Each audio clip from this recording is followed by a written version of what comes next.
This is Subhash Gatare. I'm associated with the New Socialist Initiative, a left ideological political platform. I welcome you all to the 16th lecture in the Democracy Dialogue series. Our guest this evening is Professor Zoya Hasan. We are extremely grateful to her that she spared her time for this important Professor Zoya Hasan, she will be speaking this evening on challenges to India's democracy. She has been Professor Emerita at Jawaharlal Nehru University and right now distinguished faculty at the Council for Social Development, Delhi. Many of us who are listening to this, who will be listening to this speech, have benefited from Professor Zoya Hasan's writings on states, minorities, gender, and also her special work on Uttar Pradesh. She has many books to her credit. Around 18 books are there, edited, she authored, co-authored and edited books. I would like to name a few of the names I would like to share with you. Forging Identities, Gender, Communities, and State in India. Agitation to Legislation, Negotiating Equity and Justice in India. Congress after Indira, Policy, Power, and Political Change. And collection of essays, Democracy and the Crisis of Inequality. This year, two of our books will be published. Ideology and Organization in Politics. It is focused on Congress. And New Grammar of Democratic Assertion. It is focused on the citizenship struggle for citizenship in India. So I once again welcome Professor Zoya Hasan for this lecture. Welcome, Professor Zoya Hasan, please.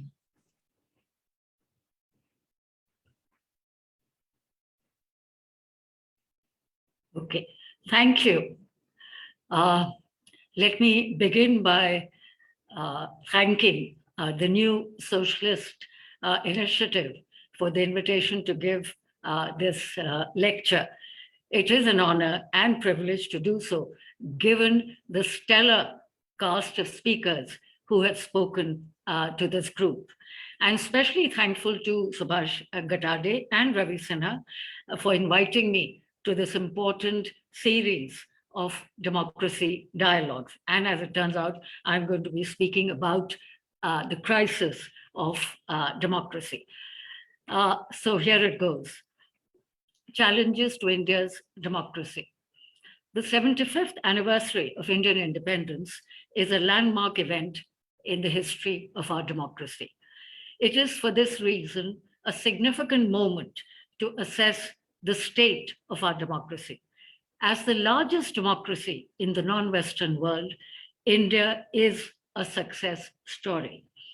It is one of the few countries in the post-colonial world that took up the challenge of building an inclusive democracy in a diverse, multilingual, and multi-religious society. Its success, however, has primarily been recognized as an electoral democracy, with free and fair elections registering fairly high voter participation and continual changes of government and peaceful transfer of power. Elections certainly are a climatic moment of the democratic process, but, and nowhere more so than in India, but by no means the only important one. Politics between elections is central for understanding the challenges facing Indian democracy, and it is important, therefore, to contextualize democracy. 3 years since the Bharatiya Janata Party, the BJP government, was re-elected, has seen the consolidation of the process begun in 2014, the creation of a Hindu state. This process has been facilitated by the combination of majoritarianism and authoritarianism, which has resulted in democracy becoming thinner, not accidentally, but deliberately. These two processes, though separate, reinforce each other to weaken democratic politics, giving rise to a disquiet about its combined impact on our democracy. This does raise questions about the relationship between Hindu nationalism and democracy, which seems to weaken the idea of democracy moderated by institutions. The three principal areas of concern that I shall focus on are the consolidation of the majoritarian brand of politics, the weakening of the checks and balances of constitutional government, and decline of independent institutions, and the shrinking space for political dissent curtailed by the criminalization of dissent and the crushing of protests. My lecture this evening will try to make sense of these shifts through a thematic and not chronological exploration of the trajectory of Indian democracy since 2014. And I emphasize that since 2014, focusing on the impact of these three overlapping developments that I just mentioned on Indian democracy. Each of these issues, significant in its own right, when taken together, constitutes a major risk to our democracy. My focus is on current events, but each can point to empirical features of the period as evidence of the crisis of democracy. However, public protests in the last few years, and particularly in the last 3 years, have emerged as a major bulwark against authoritarian rule and the erosion of democratic dissent. For the opposition, it is indeed a moment of reckoning, but there are signs of change there as well. So, consolidation of majoritarian politics, which is the first concern. The decisive victory of the BJP in 2019 reinforced the right-wing trajectory India had embarked upon in 2014. The party's top leadership interpreted the verdict as a signal to establish a Hindu state, which was the declared objective of the RSS on its founding in 1925. This was a project of making India a Hindu nation state, that is to say, a state driven largely and sometimes solely by the interests of the religious majority. This project has worked via a process of consolidation of Hindu dominance through authoritarian means and the restrictions it imposes on the rights of minorities, primarily Muslims. This has served to polarize the electorate by creating a permissive climate which has enabled a politics of division and fear to hold sway. This change, of course, did not start with the BJP winning a majority in the 2014 election. What is novel, however, is its overall vision of India, informed by the promotion of a Hindu definition of the nation in opposition to secularism enshrined in the Constitution, and equally by its opposition to minorities. That vision has driven a public discourse in which minorities are openly vilified, and this has encouraged the tolerance of extra-legal violence against them. Muslims have been attacked for trading and eating beef, their businesses have been attacked, and sympathetic trolls have been let loose against Muslim women in public life. Spearheaded by the Bajrang Dal, these activities relate to vigilantism and cultural policing. And these groups have played a key part in advancing the ruling party's majoritarian agenda of making India a Hindu nation. Things moved fast after 2019, after the re-election of the government, as the Prime Minister moved swiftly to reshape India's secular republic to match his vision of India as a Hindu-centric powerhouse. The party has used its electoral mandate to justify major policy changes that break from established consensus, arguing that these were part of its election manifesto, which now had a democratic imprimatur to go ahead with it. And indeed, it has gone ahead with it. The government pushed through a series of laws in quick succession, which had a direct impact on the constitutional concept of equal treatment. The breathtaking advance of the advance of majoritarian politics was apparent in three major developments. Thanks to the BJP's overwhelming majority in the Lok Sabha, several bills were passed that advanced this agenda. The government began with the abrogation of Article 370 and 35A of the Constitution, which defined and protected the status of Jammu and Kashmir. In one stroke, the state ceased to exist and its 3 years statehood has not been restored. And it came under virtual military occupation with all means of communication and normal day-to-day life disrupted for a fairly long time. Now, even after more than 3 years, the situation is far from normal. Well, it will be 3 years. I shouldn't say more than 3 years, but I should say more than 2 years.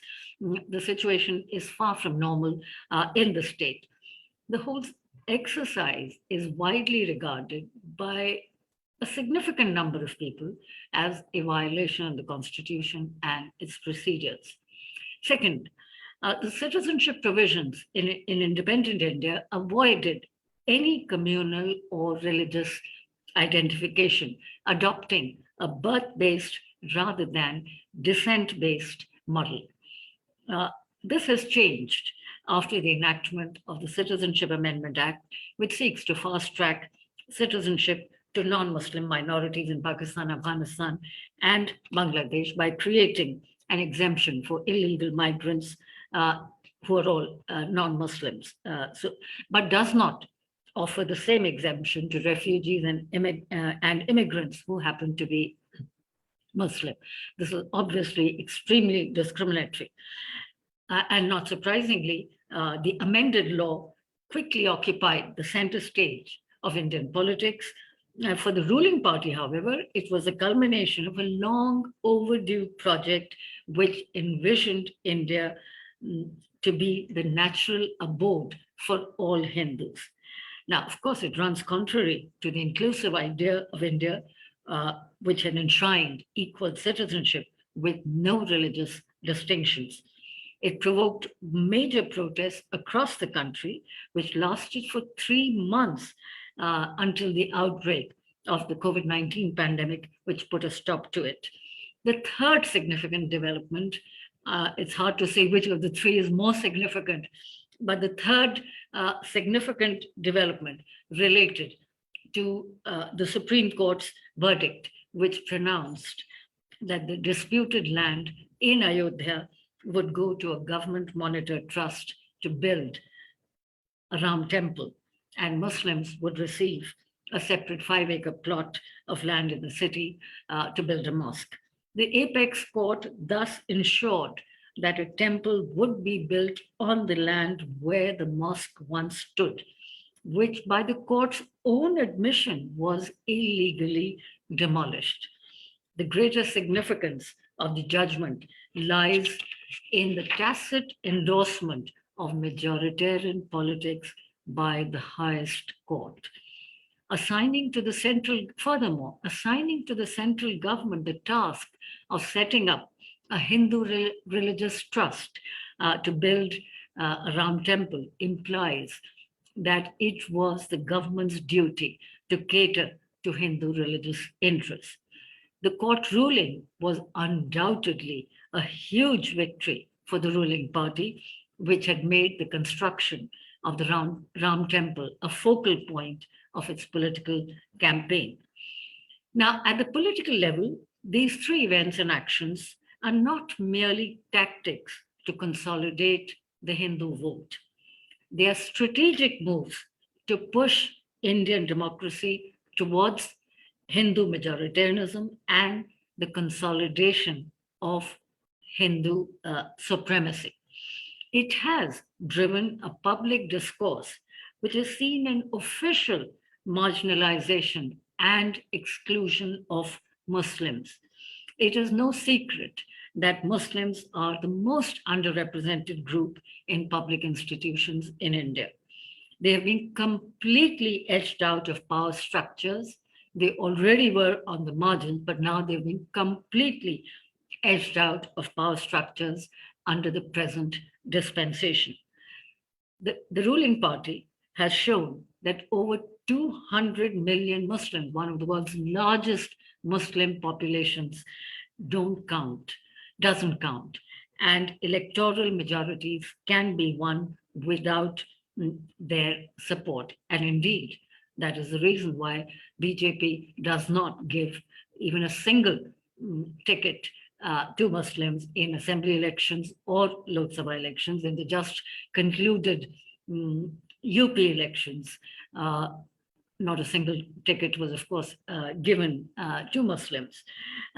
So Muslims have been pushed out of the system, first by rendering them irrelevant electorally, as I just mentioned, and then rendering them invisible in the public sphere owing to their electoral inconsequentiality. This brings me to the second concern, which is institutions or the decline of institutional autonomy. In addition to majoritarian politics, the contemporary political order is basically authoritarian and extremely centralized. The common thread running through this process is prime ministerial control of political institutions.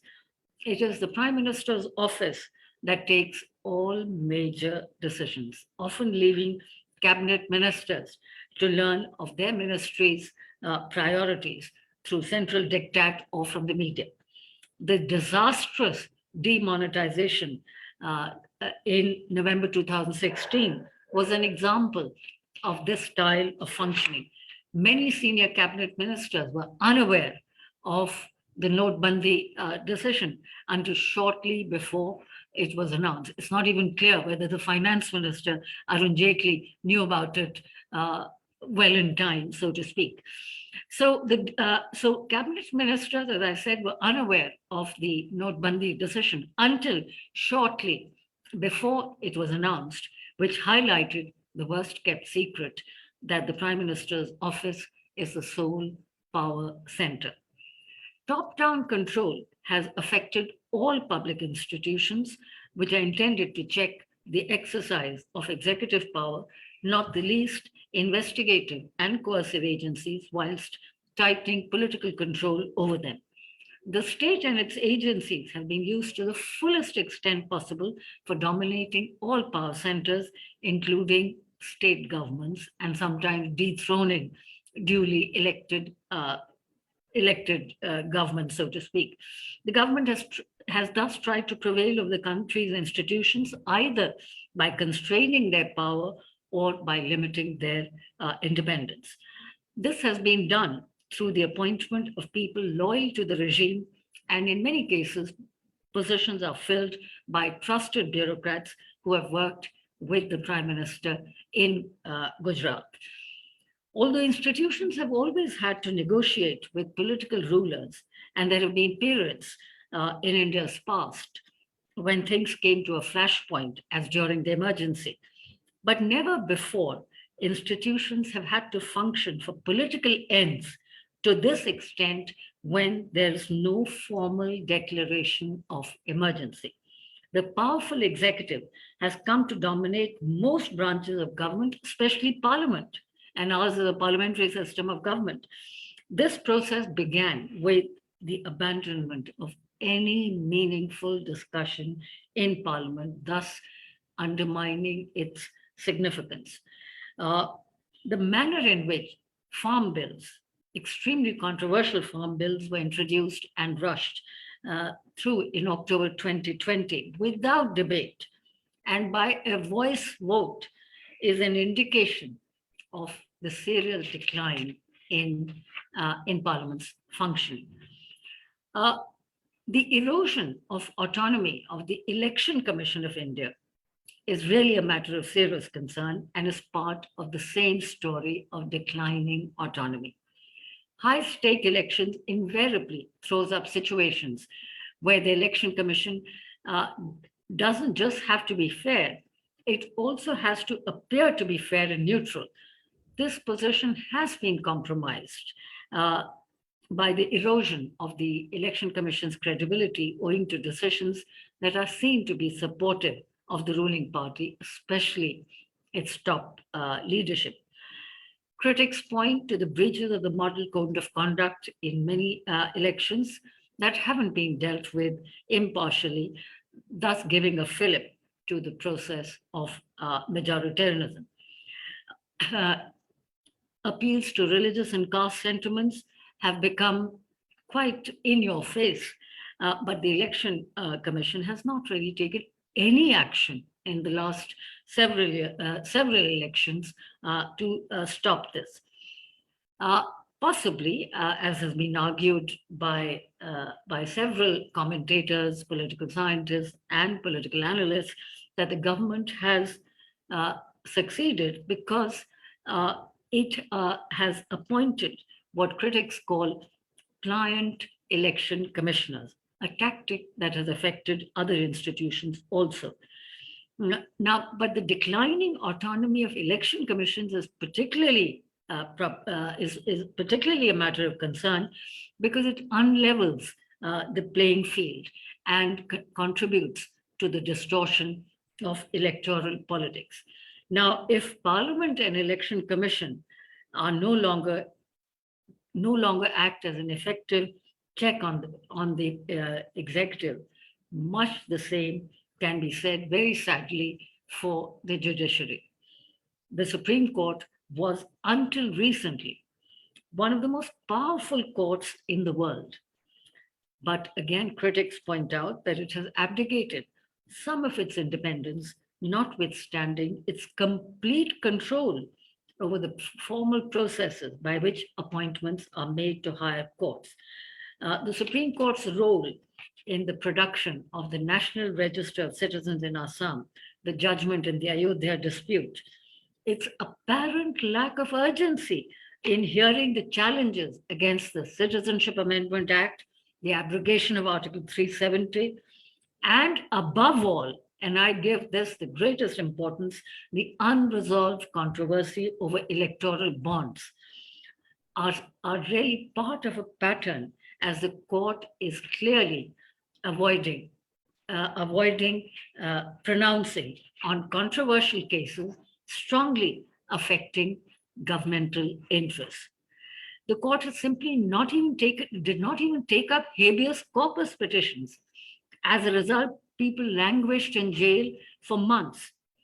So during the term of its successive chief justices, the court seemed to have stopped, not always and not entirely, but is often seen to have stopped opposing the executive, either by dismissing the potentially embarrassing petitions or simply abstain from taking up a case for months or years. And we are about to witness one such issue, and that is the Supreme Court is giving no urgency to hearing the petition on the hijab issue.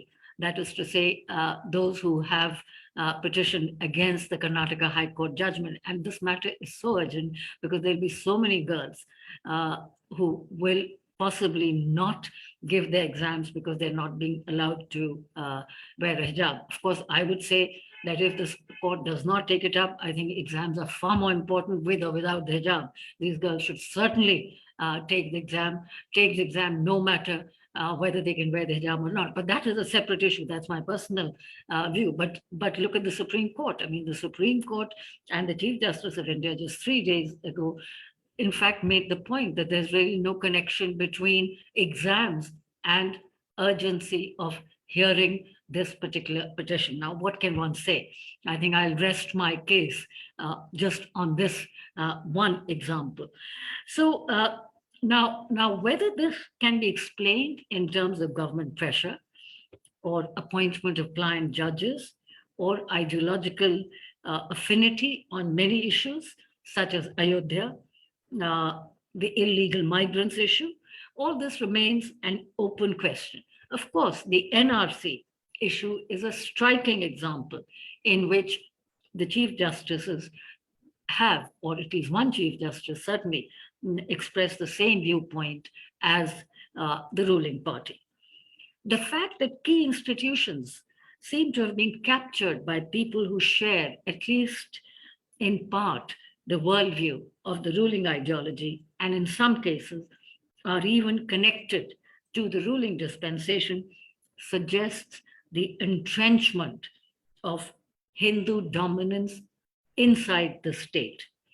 In the event, the playing field has been heavily tilted to the advantage of those in power, making the task of opposition that much more difficult. And the lack of impartiality among institutions is a major factor contributing to this situation.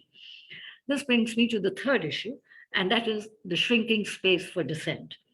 Neutralizing and restricting the opposition is an avowed objective of authoritarian governments everywhere in the world. The BJP has routinely denied the legitimacy of its political opponents, most notably the Congress Party, as evident from the explicit objective of a Congress-free India or Congress-Mukt Bharat. The ultimate aim is to create a political system where there is no opposition in terms of the expression of an alternative view. Indeed, at its Bhubaneswar National Executive Meeting on 15th April 2017, the party actually discussed the contours of an India without an opposition and opponents.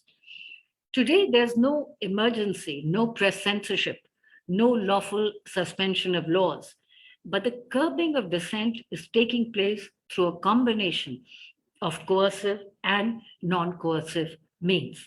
Coercive means include the criminalization of dissent through the sedition provisions of the Penal Code, and non-coercive means include efforts to roll back civil society by using laws, for example, on foreign funding of NGOs.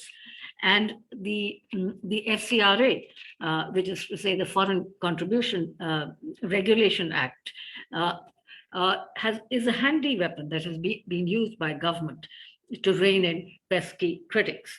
Now, the new political order seeks dominance by fighting not only against party-based opposition that I just briefly mentioned, but also fighting against dissenting intellectuals, universities, independent journalists, and NGOs. And as we know, numerous sedition cases have been filed against dissenters, reflecting the attempt to minimize and curtail opposition. This has taken the form of attacks against liberals and intellectuals, and the left in particular, in universities. This is especially disturbing as it restricts the space of critical thought and inquiry, which is essential for the accumulation of knowledge in universities. The atmosphere in universities has been vitiated and disagreements have been stifled to a point of choking critical inquiry and the right to engage with ideas the ruling dispensation disapproves of. Now, the government often resorts to repressive tactics to stifle protests.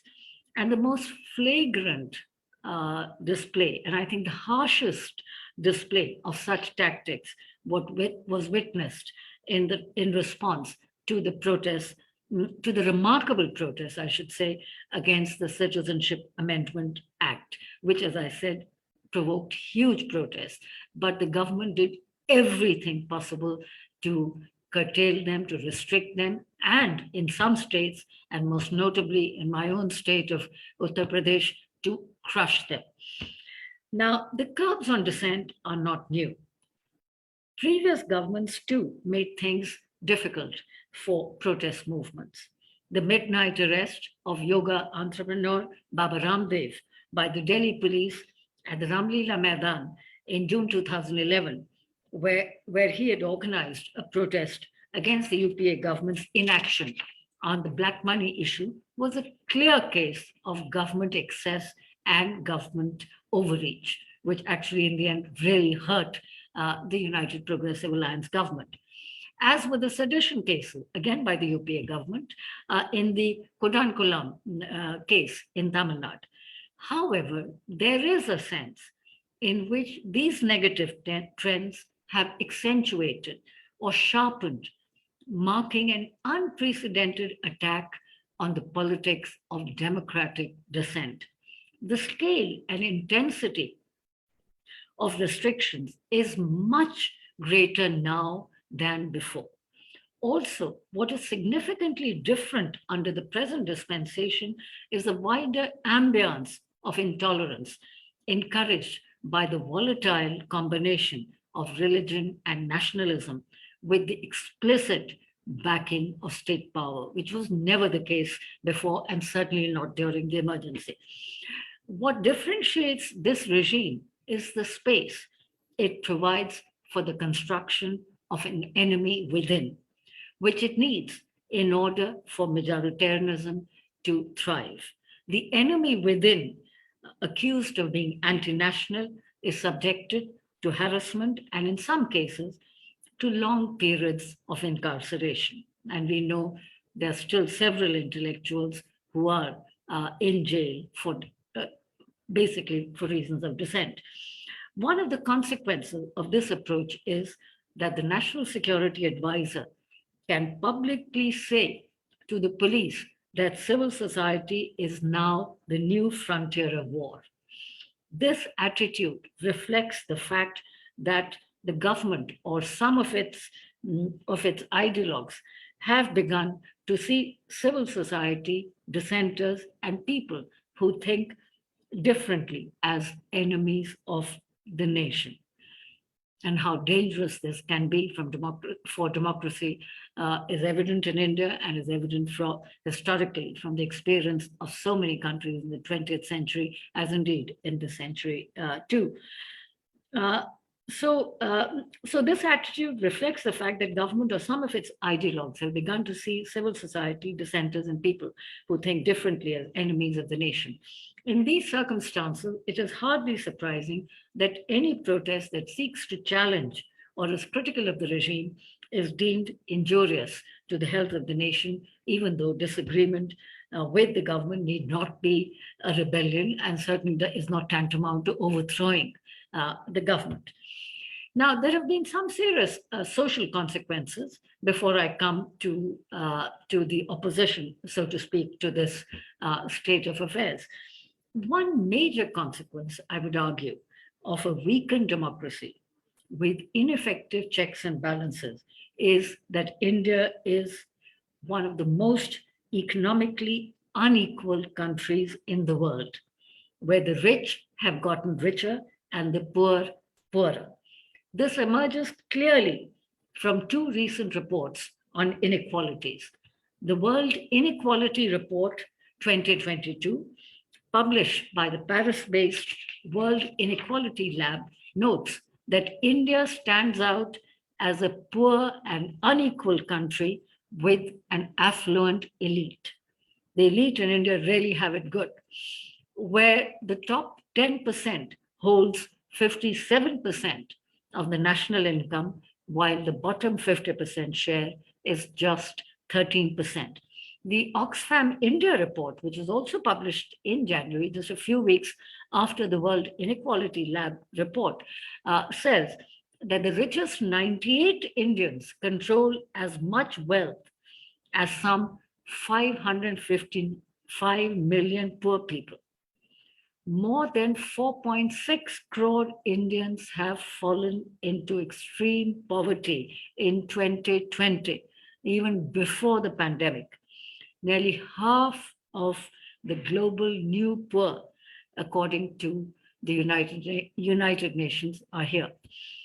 But until recently, India had shown that it would not only practice democracy, but also deliver in ample measure, or in some measure, I should not say ample measure is an exaggeration, in some measure to all its citizens, irrespective of religion, caste, gender, and ethnicity. In fact, India lifted 271 million people out of poverty between 2006 and 2016.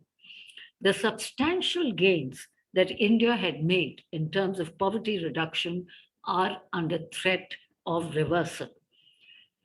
arguably, the dismal state of development has to be seen in the backdrop of the growth of Hindu nationalism and its inability to conceive of equal citizenship and equal participation as the foundation of democracy. This has been, of course, combined with the pursuit of a forceful pro corporate agenda, a privatization agenda that involves large scale privatization of a range of public assets, from railway stations to ports to airports to stadiums and roads.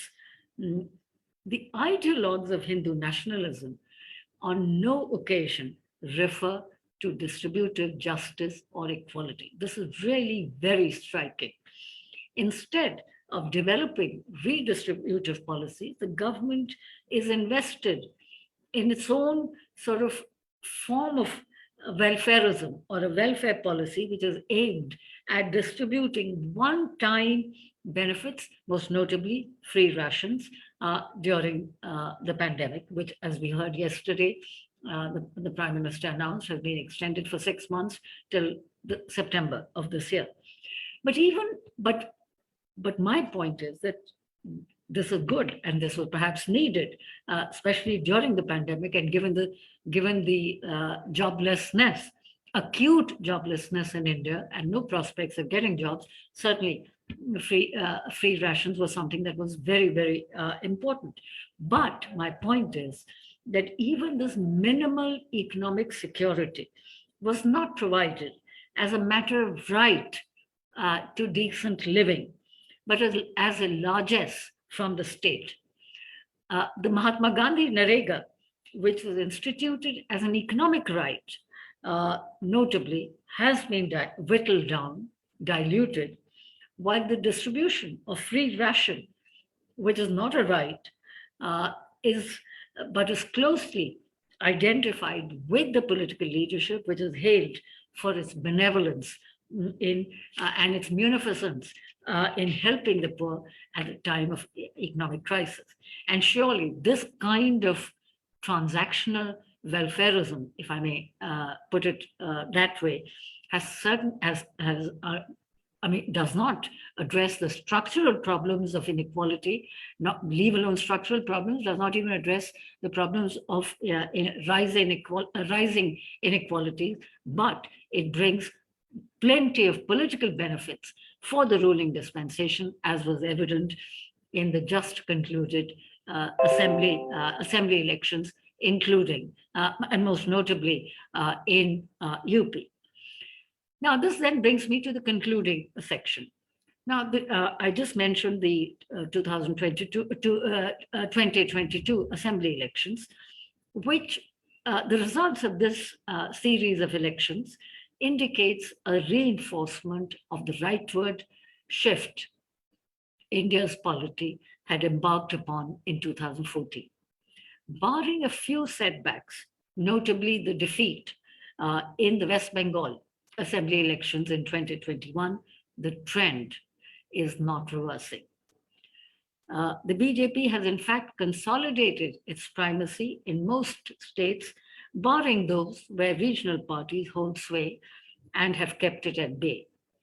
This complicates the politics of opposition parties further, making it difficult for them to function in a political field defined by growing support for majoritarian nationalism or Hindu majoritarianism, which is one and the same. In contrast, a decade ago, civil society and opposition was thriving. The Congress-led United Progressive Alliance government was compelled by activists to enact the right to information and the right to employment, that is Narega. The rape and murder of Nirbhaya turned thousands of young women and men into political activists, compelling the government to enact the Nirbhaya Act, also known as the Criminal Law Amendment Act 2013. And who can forget the India Against Corruption, anti-corruption movement that virtually paralyzed the Congress-led UPA government and eventually led to its downfall, catapulting the BJP to power at the center, and also led to the formation of a new party, the Aam Aadmi Party. Now, these democratic changes, which were so significant and which were landmarks in our democracy, the emergence of a rights-based democracy, so to speak, were pushed by civil society, by movements, by active citizens. But in 2014, the political climate changed dramatically. The active citizen is now pejoratively called an Andolanjeevi. The pursuit of rights is considered unnecessary. Criticizing the idea of rights, the Prime Minister recently pointed out that the focus on rights has made India weak. And he said, and I quote him, "In the last 75 years, we only kept talking about rights, fighting for rights and wasting time." Not only rights and active citizenship, but today, the very idea of citizenship has plunged into crisis with the introduction of the CAA. Now, the rapid analysis sketched above, that I just sketched, is limited, no doubt, to a brief span of time, that is 8 years, and clings to the surface of events in the current conjuncture. But it does point to some broad conclusions. The abrogation of Article 370, the introduction of CAA, the Supreme Court verdict in favor of the Ram Temple in Ayodhya, has affirmed Hindu hegemony over the state at the expense of secularism.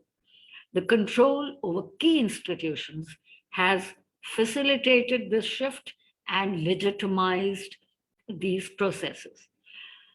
Thirdly, the close connection between authoritarianism and majoritarianism has resulted in the complete marginalization and exclusion of Muslims from the institutional framework of the country. And I emphasize this, the complete marginalization and exclusion of Muslims from the institutional framework of the country.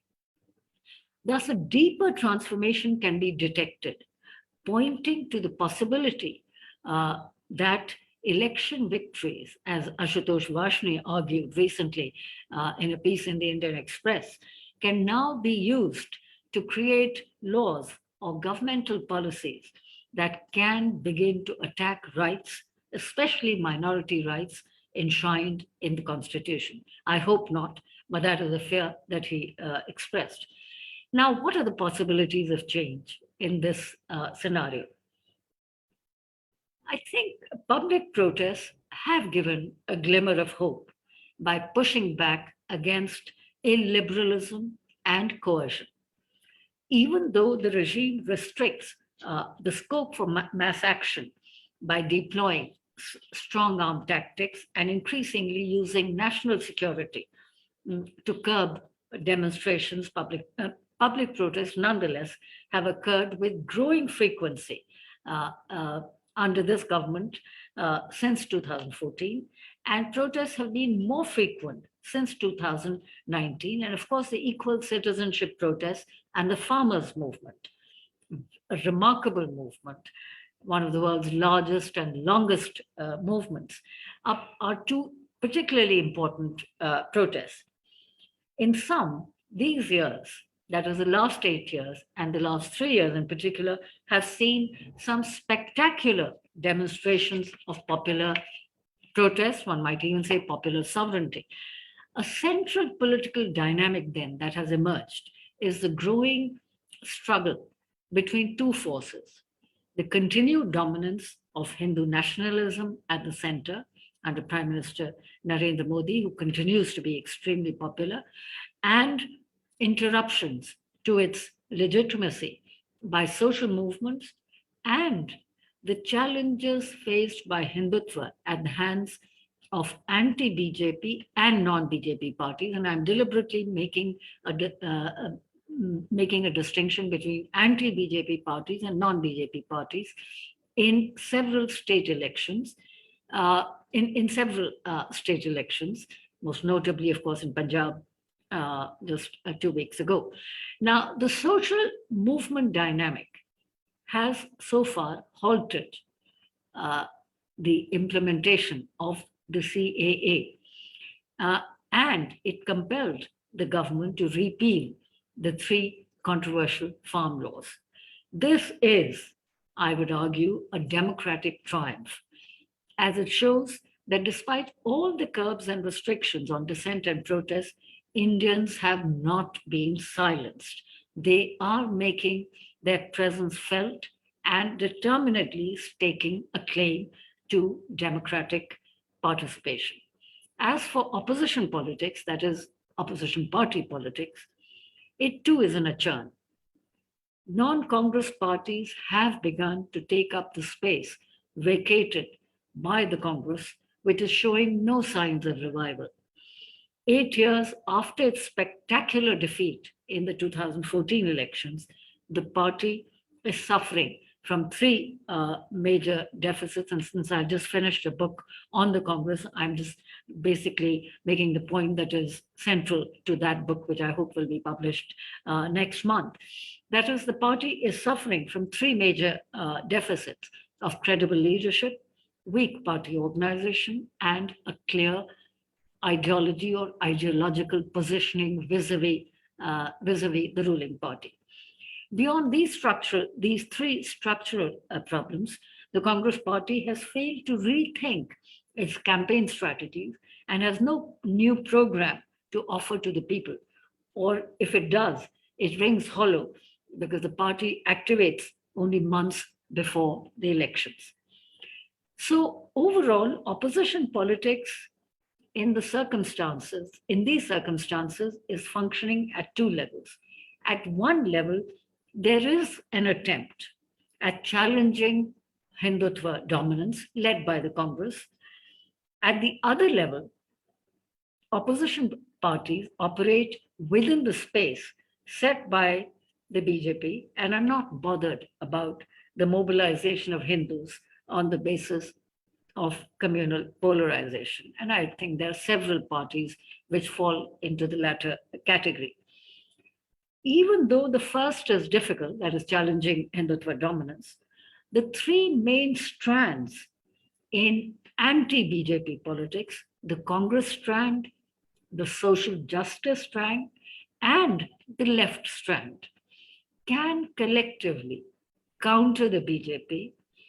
The second strand, where there is no challenge to Hindutva dominance per se, the second will not challenge the BJP directly, but can weaken it. Thank you very much.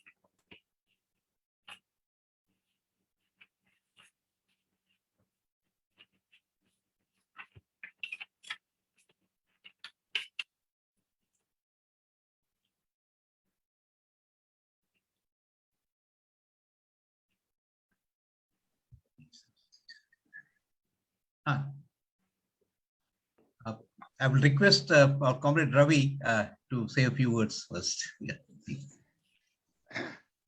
Thank you so much, Zoya ji, for accepting our invitation. It's a huge honor for us, and thank you for such lucid and comprehensive lecture about which we are not surprised. That's what we have grown to expect from you. While Subhash and Bhargav select questions and commentators to bring to your notice, I will just start by asking a question which I often ask, and many of our participants, to them I may appear as a broken record. The question is about the role of society, social mind, the role of demos, so to speak, in democracy. I am not a political theorist. I do not know in political theory. Neither am I. Yeah. I do not know how society is factored into the political discourse of democracy. What happens, what does one do when democracy is threatened by demos itself, by the processes of democracy itself? one might say that societies eventually learn. The Germans learned, but that I don't know how much they have learned. And it took a world war and a complete disaster for Germany and for much of Europe to learn that. What do we do here when when despite all the things that you have described so lucidly about what is wrong with the ruling dispensation today and the kinds of objectionable, horrible things that they are doing, their popularity keeps on growing. Somehow the society, the social mind is involved in the process. And what does one do about that? The political discourse and analysis often focuses on political forces and the kind of disappointment that many people feel about toothlessness of the opposition is obvious. You have brought it out too. But we should also see what kind of problem opposition is faced with. Yeah. The kind of majoritarian ethos, the kind of support for majoritarian authoritarianism is there. Do you think that people have just been misled, or people are just egged on to support wrong things, and if right forces are active enough, they will be able to easily undo this challenge to India's democracy? I don't know how to say without sounding pessimistic that the playing field, electoral playing field, the democratic playing field itself seems to be tilted against forces of democracy, and seems to be tilted in favor of authoritarian, majoritarian, bigoted kind of forces. So how do societies learn, and what do we do about that beyond putting the onus on the democratic political forces? Thank you. Please, Professor Hasan, would you like to respond? Please. Well, I can very briefly. I mean, the questions that have been raised by Ravi Sinha are extremely important, and they really go to the heart of the matter. And this is something that I'm sure so many of us who are concerned about our democracy have been thinking about. I think the point you make about what happens when demos is threatened, well, in a sense, in this case, threatened by the electoral mandate, which is in favor of a right-wing party, and what kind of right-wing party it is. But how we explain this? If I could just put it very telegraphically, because this is something that we've all discussed and we're all thinking about, so I'm not going to be adding anything new to what is already well known and widely discussed. But put telegraphically, I would say nationalism. And I do think that opposition parties have underestimated the significance of nationalism in India right now. And number two, opposition parties have also underestimated the conflation of nationalism with Hindu nationalism. And I think this conflation of nationalism with Hindu nationalism happened partly because the opposition parties, and here I blame the Congress in particular, over the last 7 to 8 years, it simply did not recognize, that the ground was slipping from under its feet on the whole issue of, here is a party which led one of the world's largest national movements. Well, I can't think of a larger national movement than the Indian national movement. And how many times have we heard the Congress party or its leadership defend its record, or to even make the point that many intellectuals make, which is that the BJP had nothing to do with the national movement. They were absent, completely absent from the national movement, and they are now busy appropriating some of the leaders of the national movement who were then part of the Congress, but maybe perhaps a little bit on the right, and therefore somehow the BJP thinks that it is its right to appropriate them. So I think nationalism is a very big issue. And here, I think one expected at least a national party such as the Congress to take up this issue. It didn't. Now, very late in the day, this whole argument about Hindutva and Hinduism is frankly an argument that is just going to go nowhere. And indeed, it is evident that Rahul Gandhi's attempt to make that argument didn't go anywhere. In fact, it is ceding the ground to the BJP by getting into that territory. So the issue, I mean, the focus should have been simply on inclusive nationalism, which is our heritage, which is a legacy of India's national movement. Instead, getting into this whole debate about Hinduism and Hindutva and so on, and the two are different. Obviously, they are different. Of course, they are different. I think we should leave that to Shashi Tharoor, and he has been arguing that case.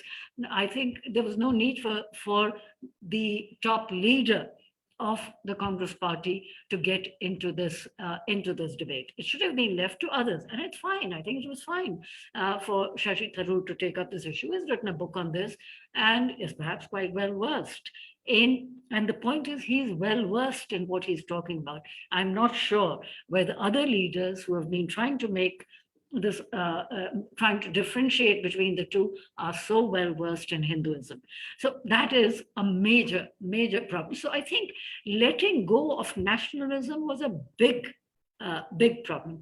Even now, I think there's so little attempt to regain nationalism. In fact, what is even so that's one. The second, of course, again, well, I wasn't so brief on this one, although I said I'm going to be very telegraphic. The second is, of course, this whole issue of victimhood. Somehow, the ruling party has been able to convey this point that the majority community has been victimized. By whom is not clear, but I really don't see how a minority can victimize a majority. But nonetheless, there's so many takers for this argument of victimhood, and it comes up in every election, in every state assembly election in particular. So I think that is one. Second, and following from this whole victimhood, and this I find really so sad and really sad, is this whole business of people not being bothered. I mean, this whole attempt to fix Muslims and to, sort of fix Muslims, which is part of the same thing. And related to this is that somehow whatever is being done doesn't seem to bother many people because it doesn't affect them. I mean, it affects the minorities, but it does not affect the elite. It does not affect the middle classes, and so on. So as long as it doesn't affect people directly, they think they can live with it. And indeed, they are living with it and are perhaps quite okay with it. Third, the division in the opposition is, of course, a major issue. And the opposition is not really putting up a strong enough fight. They're simply not putting up a strong enough fight. But for reasons that were mentioned by Ravi Sinha, I would completely go along with that. There is a very unlevel playing field.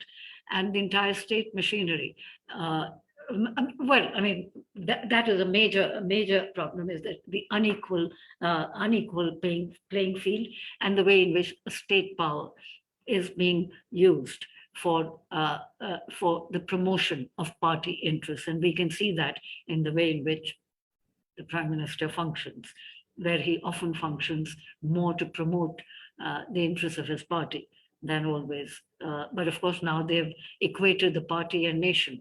And so therefore, if he's promoting the party, he's supposedly promoting the nation. And then, of course, the role of the RSS, which has been at it for almost 100 years. And finally, their hard labor of 100 years has borne fruit.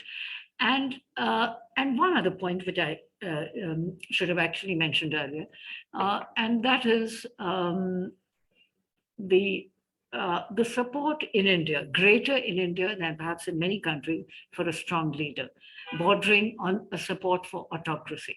And indeed, the Pew surveys have have shown over the last few years that there's greater support for strong leadership and autocracy in India than in most countries. In fact, India is among the 3 countries which has the highest support for a strong leader. And we indeed have a strong leader.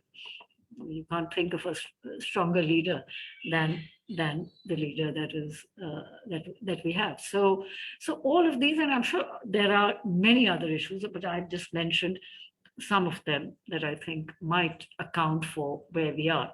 And perhaps, and we could talk about it, nothing demonstrates the difficulties facing the opposition than the proceedings, the electoral proceedings in the state of UP, where Hindutva was challenged, but it's very clear that the challenge was not significant enough, was not substantial enough to displace them from power. But I think that the UP story is a fascinating story in a sense about this kind of situation that we are faced with, that there is a challenge. There's a huge challenge. And most importantly, I think what is also very significant is that people like us on the left, who certainly think that material issues matter, and certainly there was plenty of material discontent in UP on the issue of joblessness, on the issue of price rise, on Avara Pashu, and you name it. And of course, the gross mismanagement of COVID, not to speak of dead bodies floating in the Ganga, all of this. And yet with all this material and economic discontent, which almost shifted the political discourse, public discourse in UP, and yet the BJP romped home comfortably, not as much as they were expecting, but did very well. I will request my comrade Bhargav to take a question in the chat box. Thank you, Subhash. Very good evening, Professor Zoya, and thanks for this lucid presentation and eliminating all the dimensions of this rotting of our democracy. I would like to read some of the questions from the chat box. They got accumulated, many of them got accumulated. And the first question I'm bringing to your notice is by S.K. Pandey and also signed as Shashikant. The question goes like this. Why is intelligentsia silent about accumulation by dispossession? A phenomenon pushing Indian state. Why is intelligentsia silent about? Accumulation by dispossession. Oh, okay. A phenomenon pushing Indian state to adopt authoritarian measures for facilitating quicker dispossession. How do you visualize the emergence of alternative narratives and what political forces would challenge the fascist authoritarian brand of politics? Do you see the possibility of any democratic alternative within liberal neoliberal regime? What class forces would build or accelerate the process of strengthening socialist counter-narrative? Can a surrendering and succumbing civil society be trusted as the vanguards of democratic politics? Mm-hmm. Oh, should we take a few questions? Yeah. Yeah. So, shall we go and read some more questions? Yeah, please. Okay, I'll do that. Subhash? Hello? Please later respond to this question, Bhargav. No, she wants to take more questions. Please, and want to respond. Please, if that is what she wants. Yeah. So, and another question is, maybe you can, Professor Zoya, maybe you can take a few questions and answer them, and then later we can take it. If there are too many questions, maybe it will be difficult for you to coordinate all of them. The next question is by Mani. A false sense of nationalism that kills the ethos of secularism and diversity and thrives on othering is creating polarization and breeding insecurity. What are the democratic alternatives that new movements can initiate that will compel stronger unity, that brings counter narratives that appeal to the masses?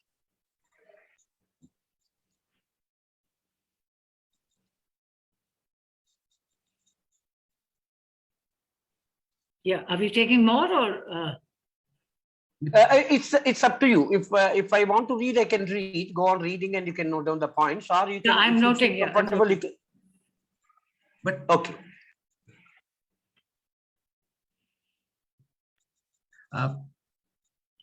My suggestion is that at least can you please okay, respond all to- right, okay, Please. okay. Maybe you can answer 2 questions, and we can take up 2 questions later. Well, actually, both these questions address the same issue, which is what is to be done, or what can be done.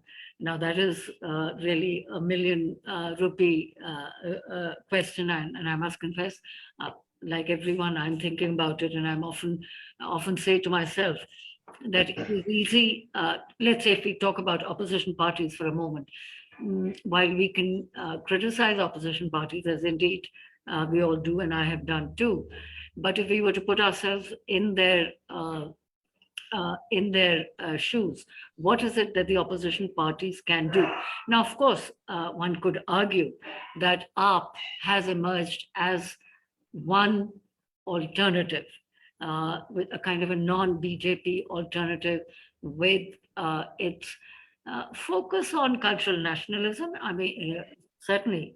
And that is really something that we should think about, apropos the point I made earlier about how opposition parties haven't sort of taken up the issue of nationalism. But in a way, AAP's cultural nationalism is not very different. I mean, Tirath Yatra from Delhi to Ayodhya and so on, etc., etc. So cultural nationalism compared with a kind of populist welfareism. Now, that seems to be one alternative. Now, will this really challenge BJP dominance? I really don't think it can. But of course, maybe it's still too early to say that. We have to really see how AAP performs now in the coming state assembly elections, for example, Gujarat, Himachal Pradesh, and so on, and whether it will, and whether it can. I mean, it wasn't effective, and I mean, it was very successful in Punjab, but it wasn't so in Goa, where it tried, or Uttarakhand. In these 2 states, it came a cropper. So I think surely the non-BJP parties, not the anti-BJP ones, but the non-BJP parties have perhaps come up with some kind of a alternative. I would say Biju Janata Dal in Odisha, AAP in Delhi and Punjab are examples of this kind of non-BJP alternative, which seems to be working. Now, the problem is really with the parties which are anti-BJP. They have not been able to come up with any effective opposition. But I think clearly, as far as your point about what class forces can do, I mean, that is a very central issue. There are 3 issues, I think, that need to be addressed by the opposition. One is, of course, the question of the relationship between religion and state. The second is the whole issue of welfareism, because clearly what we now have is a very different kind of welfareism. So that is an issue that needs to be discussed and debated. And the third is the issue that both the participants and questioners have raised, and that is the caste and class issue. I think there is still, I mean, that's an issue that has been with us for a very long time, but it is far from sorted out, but it's become more important in the way in which the BJP has been able to appropriate, so to speak, a mandal within the Hindutva umbrella. And therefore, this whole caste question has once again become important, because caste is not, as was expected and as it was in the past, a counter to Hindutva. It isn't. It's because it's been co-opted within Hindutva. Now, the point about nationalism and othering, of course, that is an issue. Now, what are the democratic alternatives? I would say social and political movements that have emerged, and particularly the anti-CAA movement and the farmers movement, were, I think, very wholesome movements in many, many ways. Many ways, they were very wholesome movements. They were very democratic in their organization, in their functioning, in the mobilization of support across communities, across castes, and in the case of the CAA, across regions. Now, of course, in the case of the farmers' movement, it was not as widespread as was the anti-CAA movement, because all said and done, the farmers' movement was concentrated in North India, particularly Punjab, Haryana, and Western UP. So certainly, I think social movements at least these two are very good examples of wholesome social movement. But the interesting and important thing is that both these very significant movements were non-party movements, whereas they are faced with a party, which is the ruling party, which is connected to social movements. So you have the RSS and its numerous social movements that are really party-based, so to speak.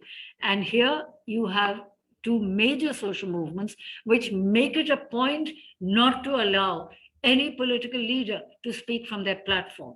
So you have, as it were, in a certain sense, a kind of a conflict between party-based movements and politics and non-party movements and politics, which stay away from social movements. So I think some way has to be found to connect social movements to political parties, because we have seen that in this election, the farmers' movement made very limited impact in UP.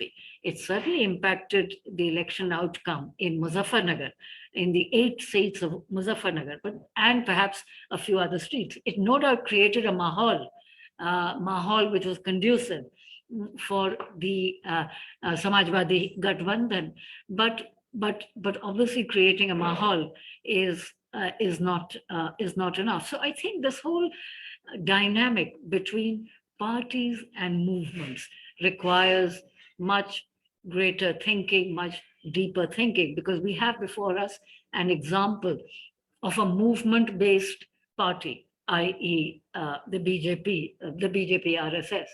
I'm not sure whether I would put AAP in that category, but yes, to some extent you could say the AAP has also emerged from a social movement.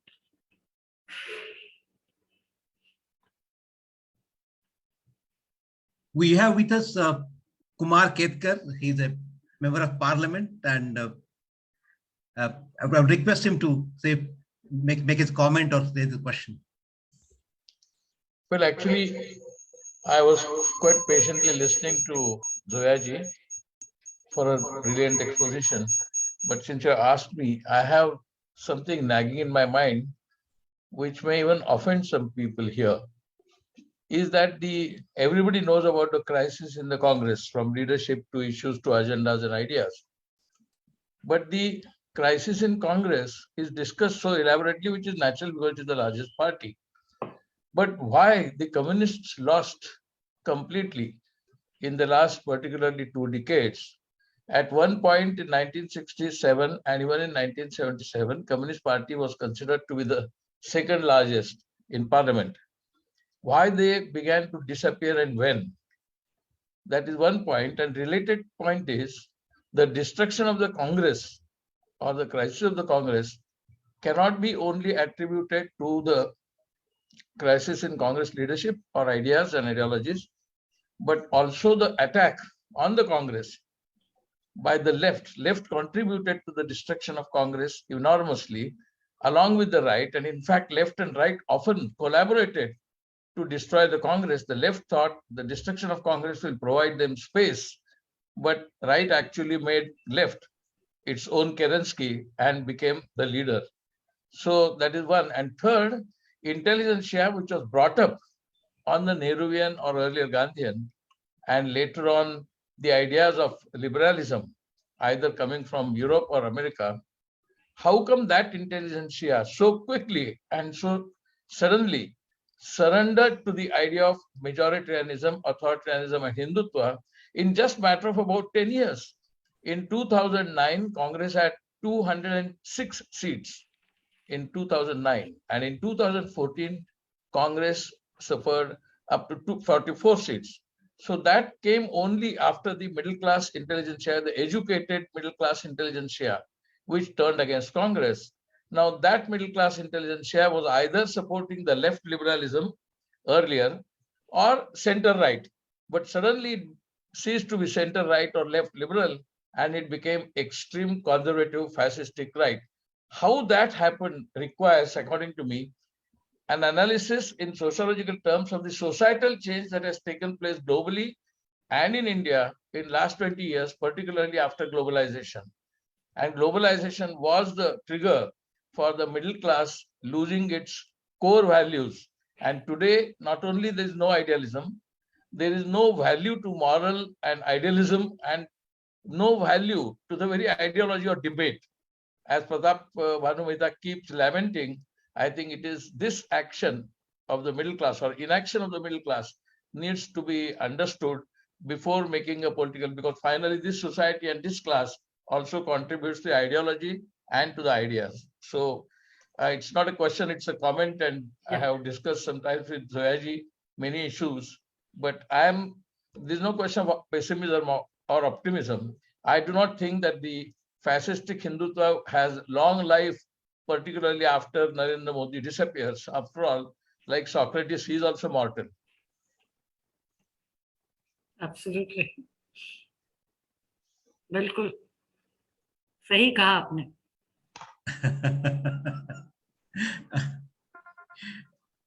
No, but why don't we discuss the decline of the left? I think so. I agree. I agree with Kumar Ketkar Sahab that there is an obsession with the Congress, especially in the media, and also to some extent, as he's suggesting, in the intelligentsia. And the decline of the left has been even more dramatic. And I think the problem is not really, I think both the Congress and the left have declined. Well, in case, after all, the left has declined. I mean, the left has declined very significantly. But obviously, the left was an important force in the 1970s, 1960s, and 1970s, and has been gradually declining. But the decline of the Congress is very dramatic. And as you said, because it is right now the chief opposition, the main opposition party, and to some extent, it has the responsibility of really countering the BJP. Perhaps people talk about it more, but I think it's also, and which is what I presume you were hinting at, that it reflects a deep anti-Congressism also, which is very ingrained, I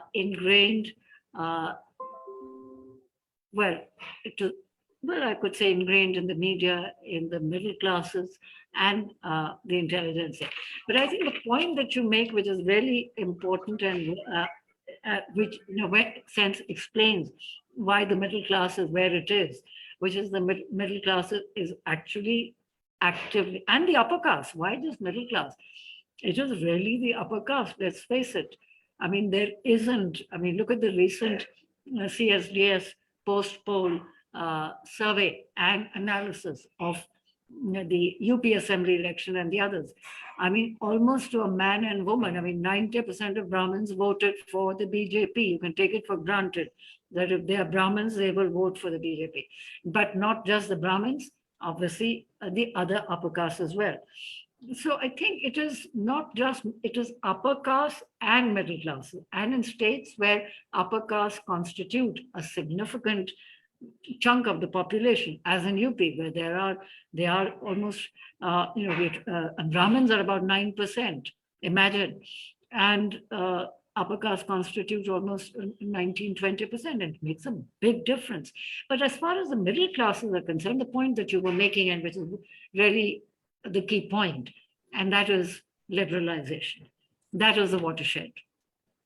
Globalization, liberalization is the watershed, and the middle class, which was so dependent on government employment, public sector employment, is not dependent on public sector employment, and is happily watching and supporting the privatization of public assets, because they are not really invested in that anymore. They're invested in the private sector. So now, of course, the irony of ironies is that the Congress introduced liberalization and the globalization of the economy, and in a sense has been the biggest loser from that very process of liberalization. And so yes, I think that is what is really the issue, is liberalization and globalization, and the fact that the middle classes simply have no stakes in the old economy, and have stakes only in within quote the new economy. But what is really surprising and really in a sense important to understand is that why is it that after such huge unemployment, the highest unemployment in 45 years, which has been repeatedly pointed out, which has been repeatedly talked about, discussed by people themselves in the UP assembly elections. The one issue which was on everyone's lips was बेरोजगारी बेरोजगारी बेरोजगारी, यही था. बेरोजगारी, महंगाई, आवारा पशु. These were the three issues which everybody, I mean, in fact, people weren't really frankly talking about COVID mismanagement. These were the three issues that everyone was talking about. But then it has not impacted. Now that is something that really those who are given to a materialist understanding, like many of us are, need to really think about. That in a way, even materialism has been contained, so to speak, by this new welfareism. So you have a new economy and you have a new welfareism, so to speak. So that is really the alarming thing, so to speak, that huge economic discontent did not have a sufficient impact. That's something that we have to think about, because if that doesn't happen, then really, what can one say? A small rejoinder, if you don't mind, Zoya ji. Ji, bilkul, Janab. Middle class was the bedrock, so biggest supporter of the CPM and CPI in West Bengal, even after liberalization in 1991. Till 2011, CPM continued to enjoy the electoral support as well as mass support. Intellectuals, journalists, artists, writers, many people at that level in the middle class, intelligentsia, were supporting the CPI, CPM left front government in Bengal. In Maharashtra, the middle class was the bulwark of the idealism, left liberalism, including under Yashwantrao Chavan and many NGOs and social reform movements. And suddenly these two states, where the middle class was strong in progressive causes from the left point of view or liberal point of view, or even right-wing secular point of view.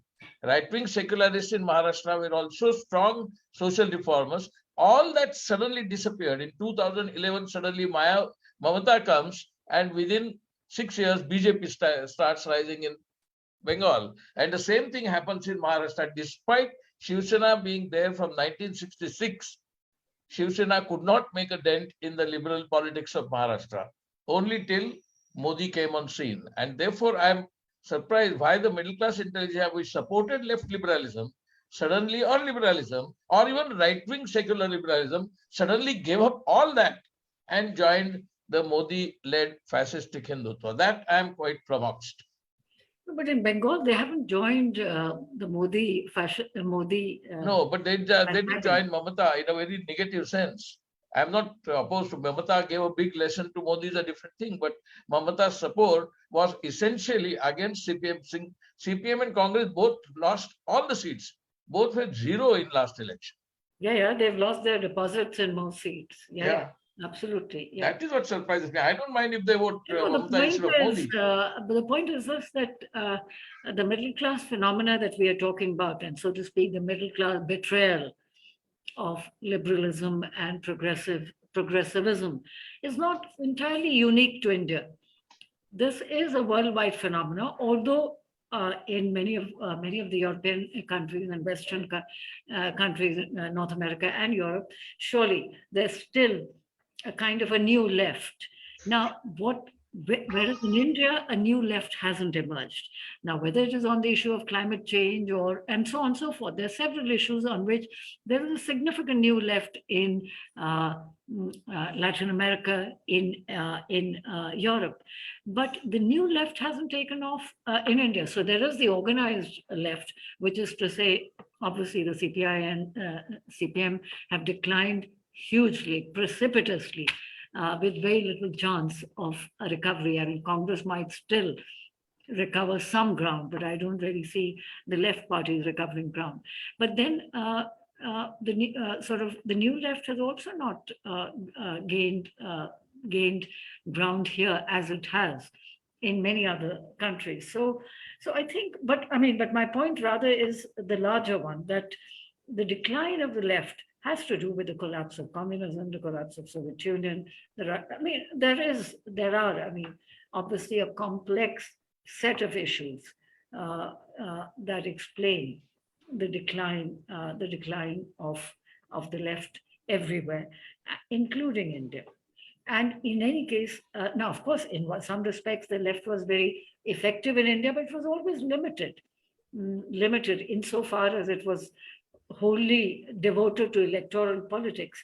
Its success was limited to 2 or 3 states. And the biggest failure of the left is in North India, where in Bihar, it was strong well until the late 50s, early 60s. It completely vanished. So it's the vanishing of the left in parts of North India is a big part of the left's failure. It just did not make headway in the north. And we know if you do, and then the Congress has also declined in UP and Bihar.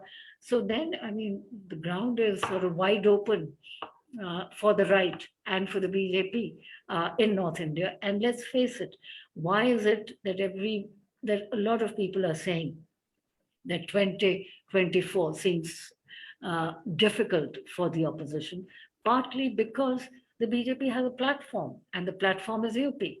And with that platform in UP, that provides a basis for its expansion into other states. And there, I dare say, the BJP has almost established a permanent majority, although it has been challenged. So in a sense, I stand corrected because Hindutva has been challenged in UP. And I think we should not disregard that. We have with us Meenu Gundevia from Montreal. I will invite her to share a question, query. Meenu Gundevia.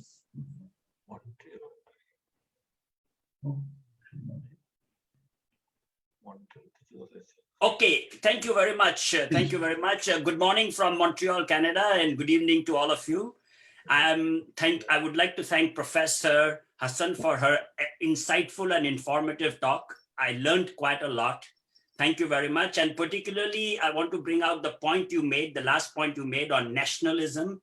You mentioned inclusive nationalism, and the what you call the Hindu nationalism, Hindutva nationalism or Hindu nationalism.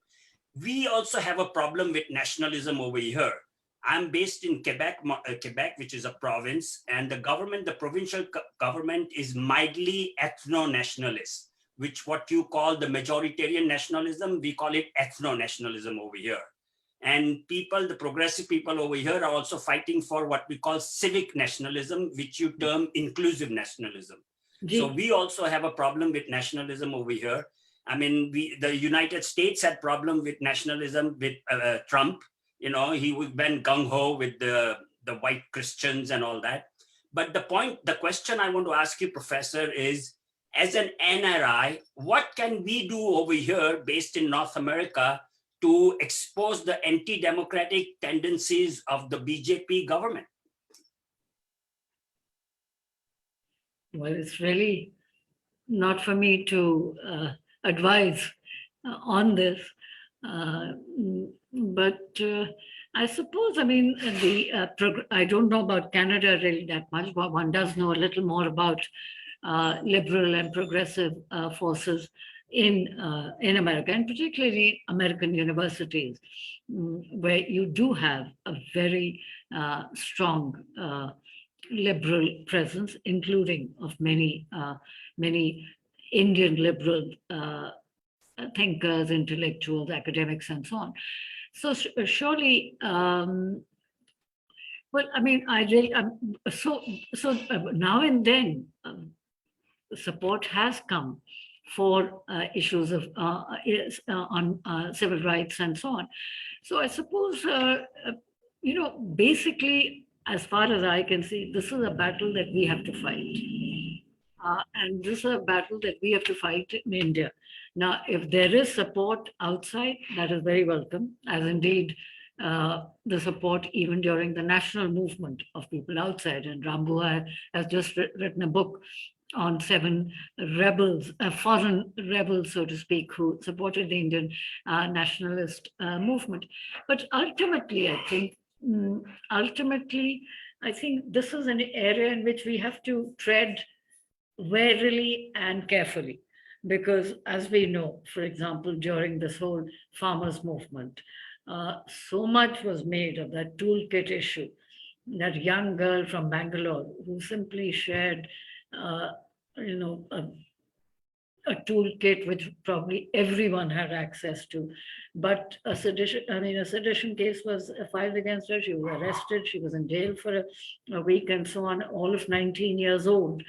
So, so beyond a point, I think whatever we do, I think I'm really focused on what is happening here and how we could promote the battle of ideas to take on this very, very powerful force.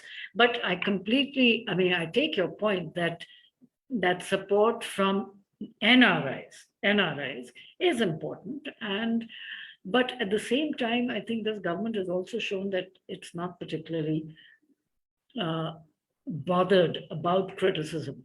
I mean, look at the stand they've taken on the Ukraine, on the Russian invasion of Ukraine.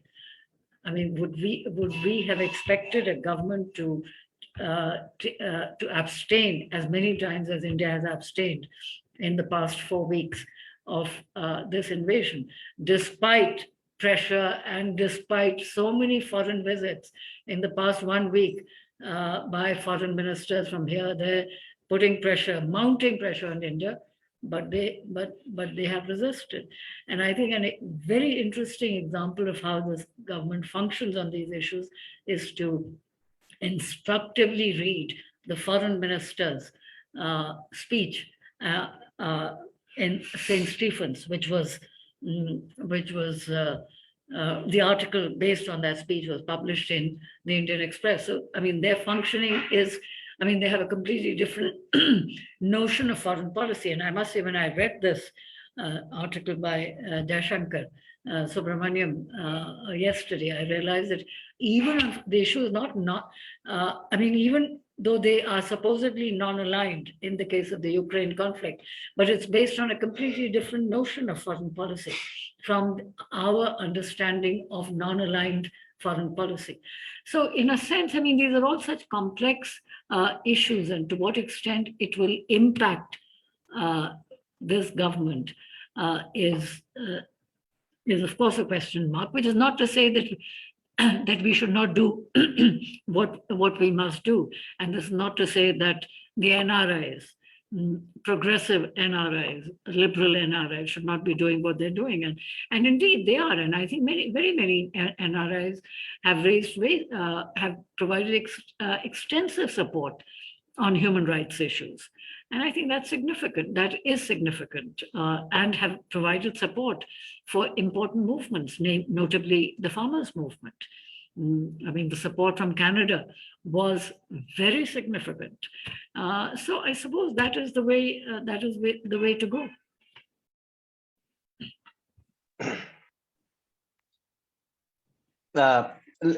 Can we take a few more? Now we can take a few more questions from the chat box, Professor Zoya. There's a question by Khan Yazdani.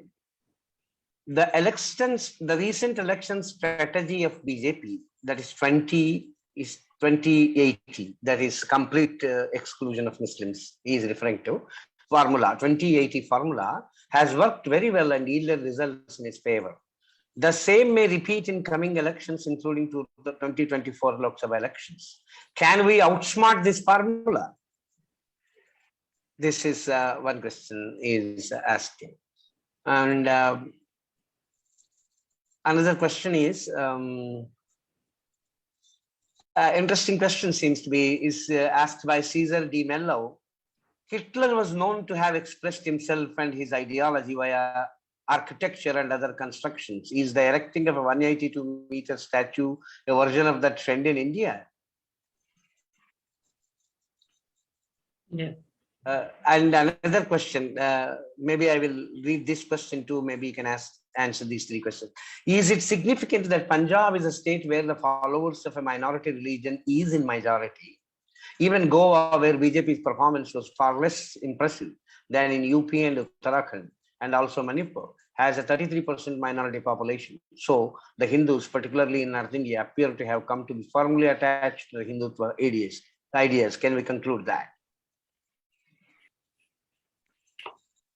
Well, there's a large number of questions, and I'm not sure if I'm, and very important ones, I'm not sure if I'm equal to answering them, but the 2080 formula, yes, of course it worked. That actually framed the UP election, and that was the template which formed the basis for a communal campaign, which actually was able to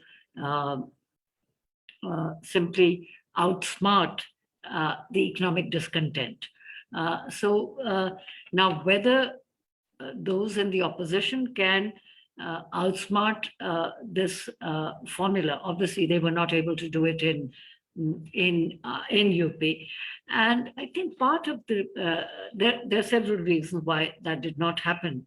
One was, of course, it was a communal campaign. And second, I think this whole focus on caste alliances and caste alliances which were forged quite late and really sort of gained momentum after the defection of two or three important BJP leaders, notably Swami Prasad Maurya.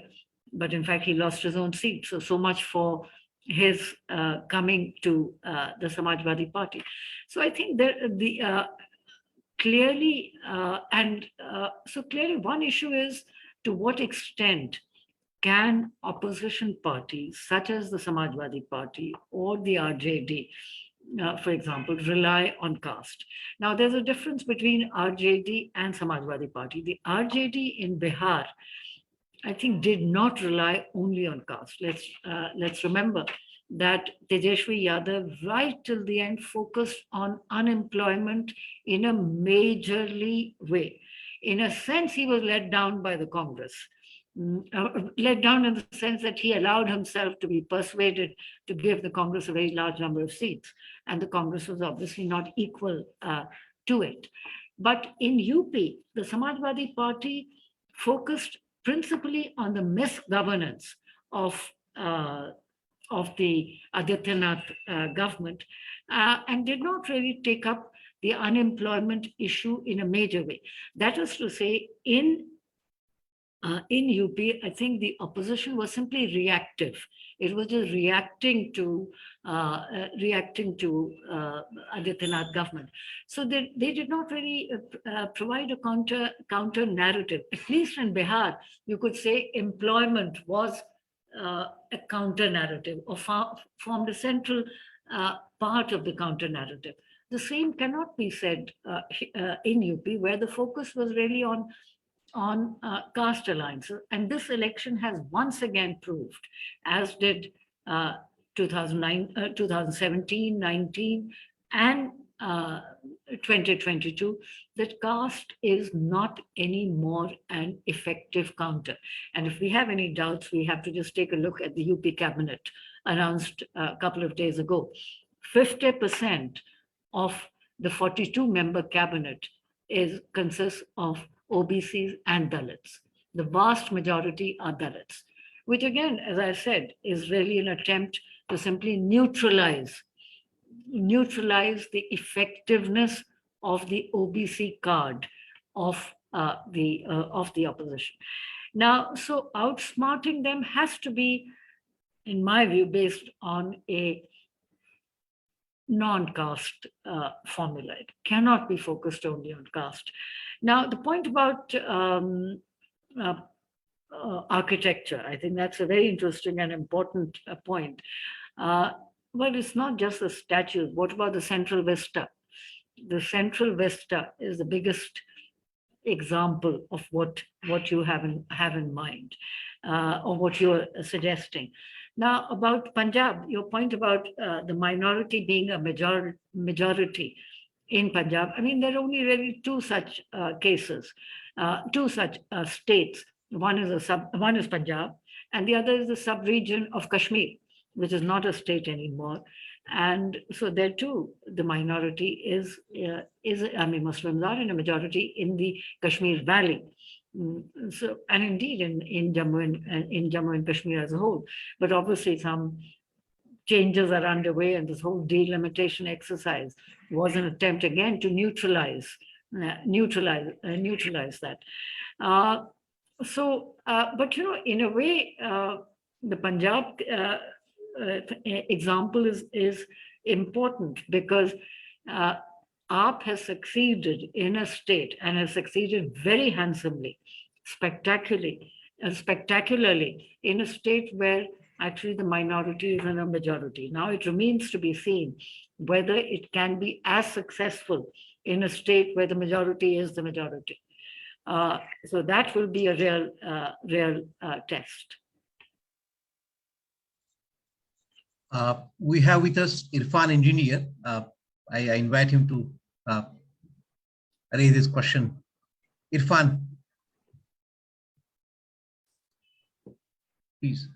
Ji Irfan hello आदाब आदाब बहुत अच्छा lecture था very good lecture and as usual very analytical, giving deep insights into the whole things that are happening. Actually, I had raised my hand for earlier discussion that was happening with Kumar Ketkar, and so after that discussion was over, I lowered my hand also. But I just wanted to add one point to that. In that discussion, that left has been dubious towards minority communalism or right wing in minority. It has been more accommodative, due to this formula or due to this formulation that communalism of majority threatens democracy, but communalism of minority affects the people within minority and not the institution. So as a result, we were seen as, left was seen as, having dubious or hypocritical, not even-handed attitude opposing communalism. Look at all this now what Muslim communities is doing, this hijab controversy. Now somebody goes and offers a namaz inside university. This is very much helpful. So partly this, and the second issue that I wanted your response also, that they are mobilizing OBCs. The Hindutva right wing is very consciously mobilizing OBCs, but on the issue of plebeianism, on the issue Chaiwala, plebeian, the plebeians posing as Chaiwala, as victims, and they're creating that victimhood of every caste, caste heroes that resisted Muslim rule or Muslim communalism, or they are victims of Muslim communalism. This is done very in a very comprehensive manner, and all 365 days. It's not done only during elections. So Narendra Modi is appealing, is posing himself as a chowkidar, as a chaiwala, as a plebeian, as a common man, washing the feet of Dalits. And this also has an appeal. I just wanted to add these things. I'm sorry if I've taken more time, but I lowered my hand because that discussion was over.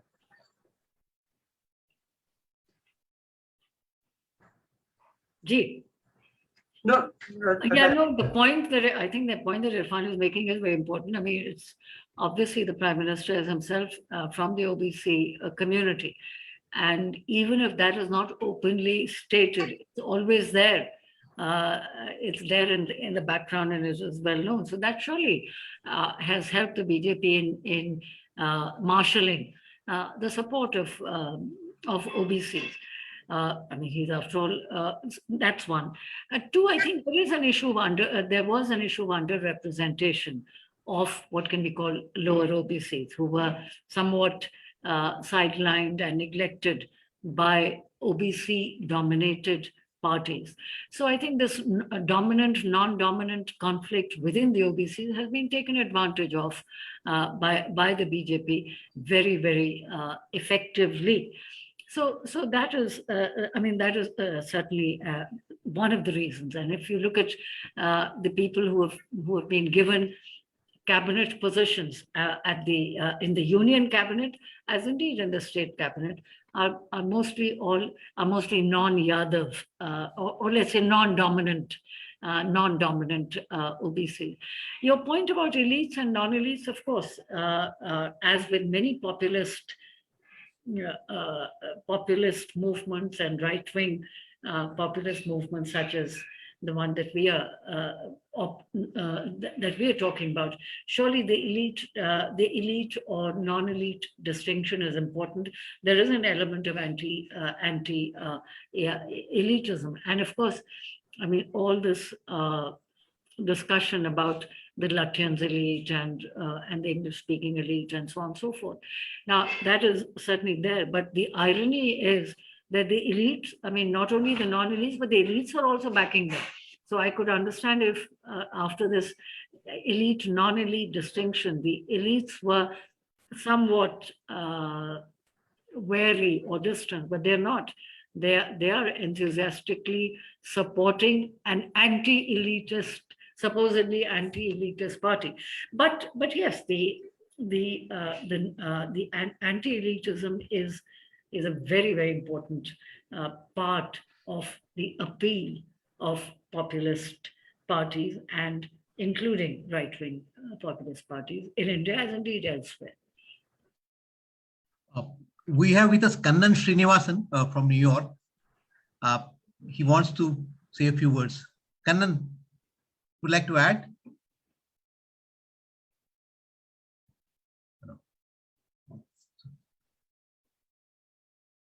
Please unmute yourself.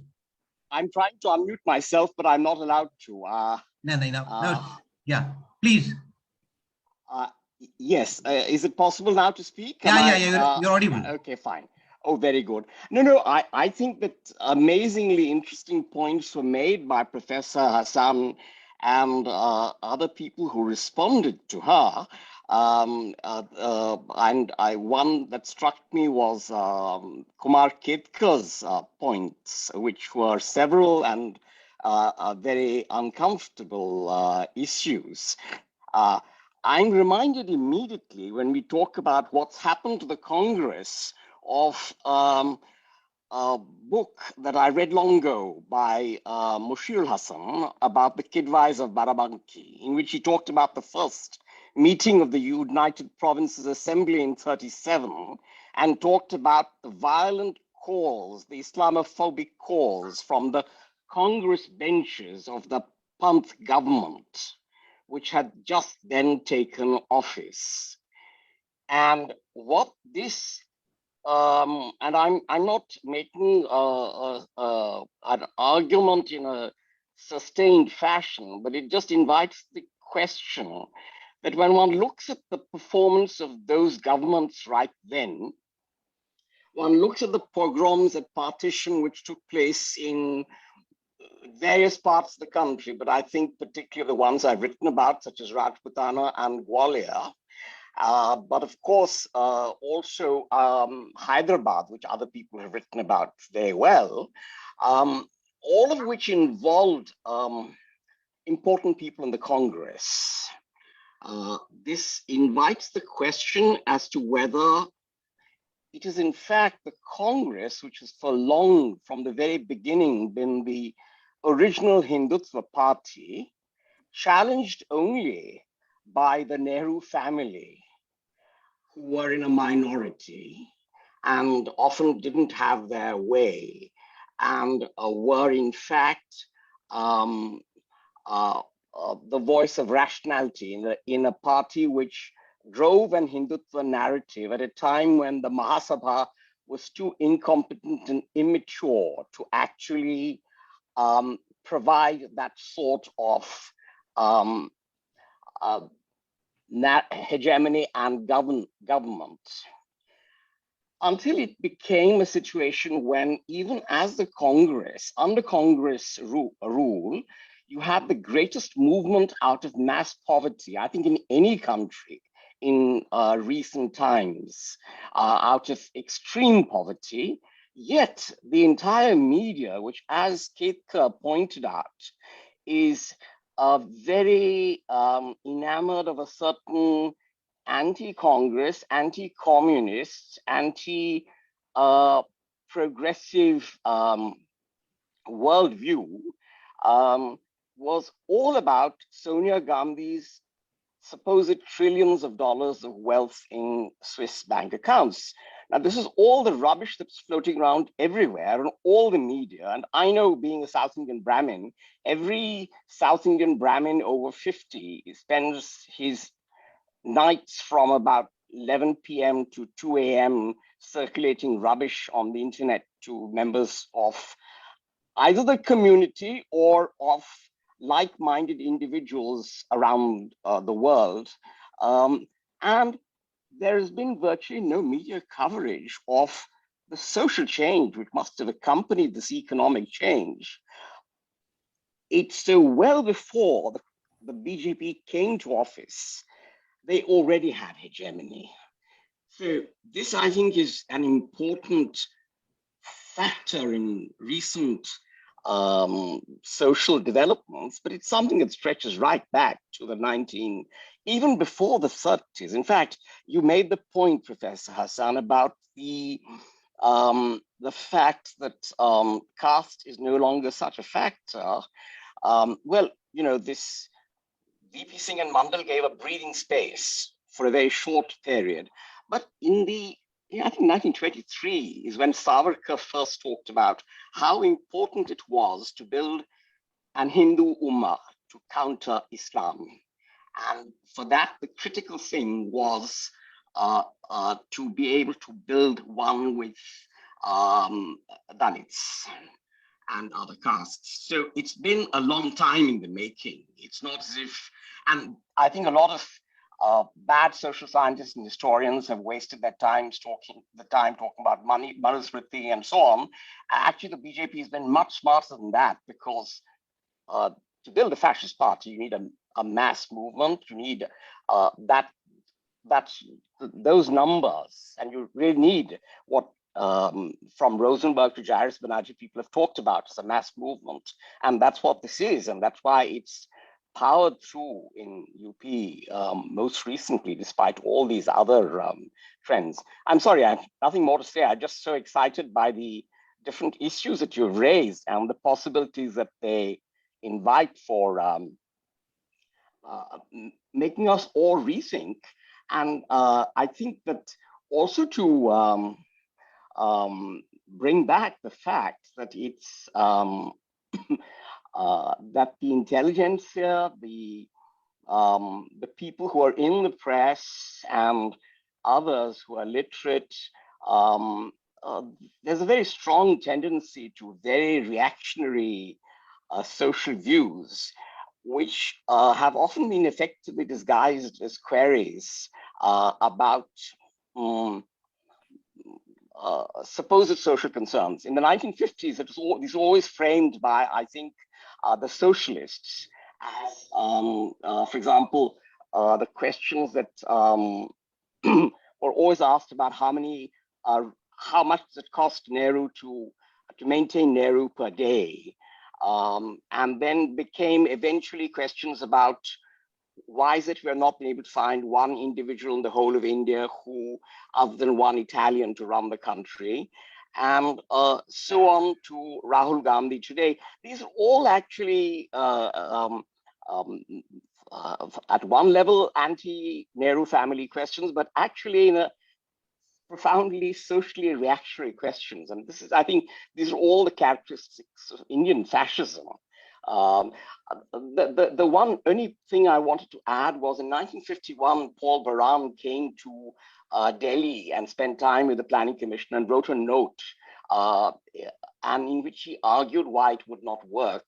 He said, you're trying to do social change through the back door, social and economic change through the back door. You don't want to tax, but you want all the benefits of a social revolution without a mass movement.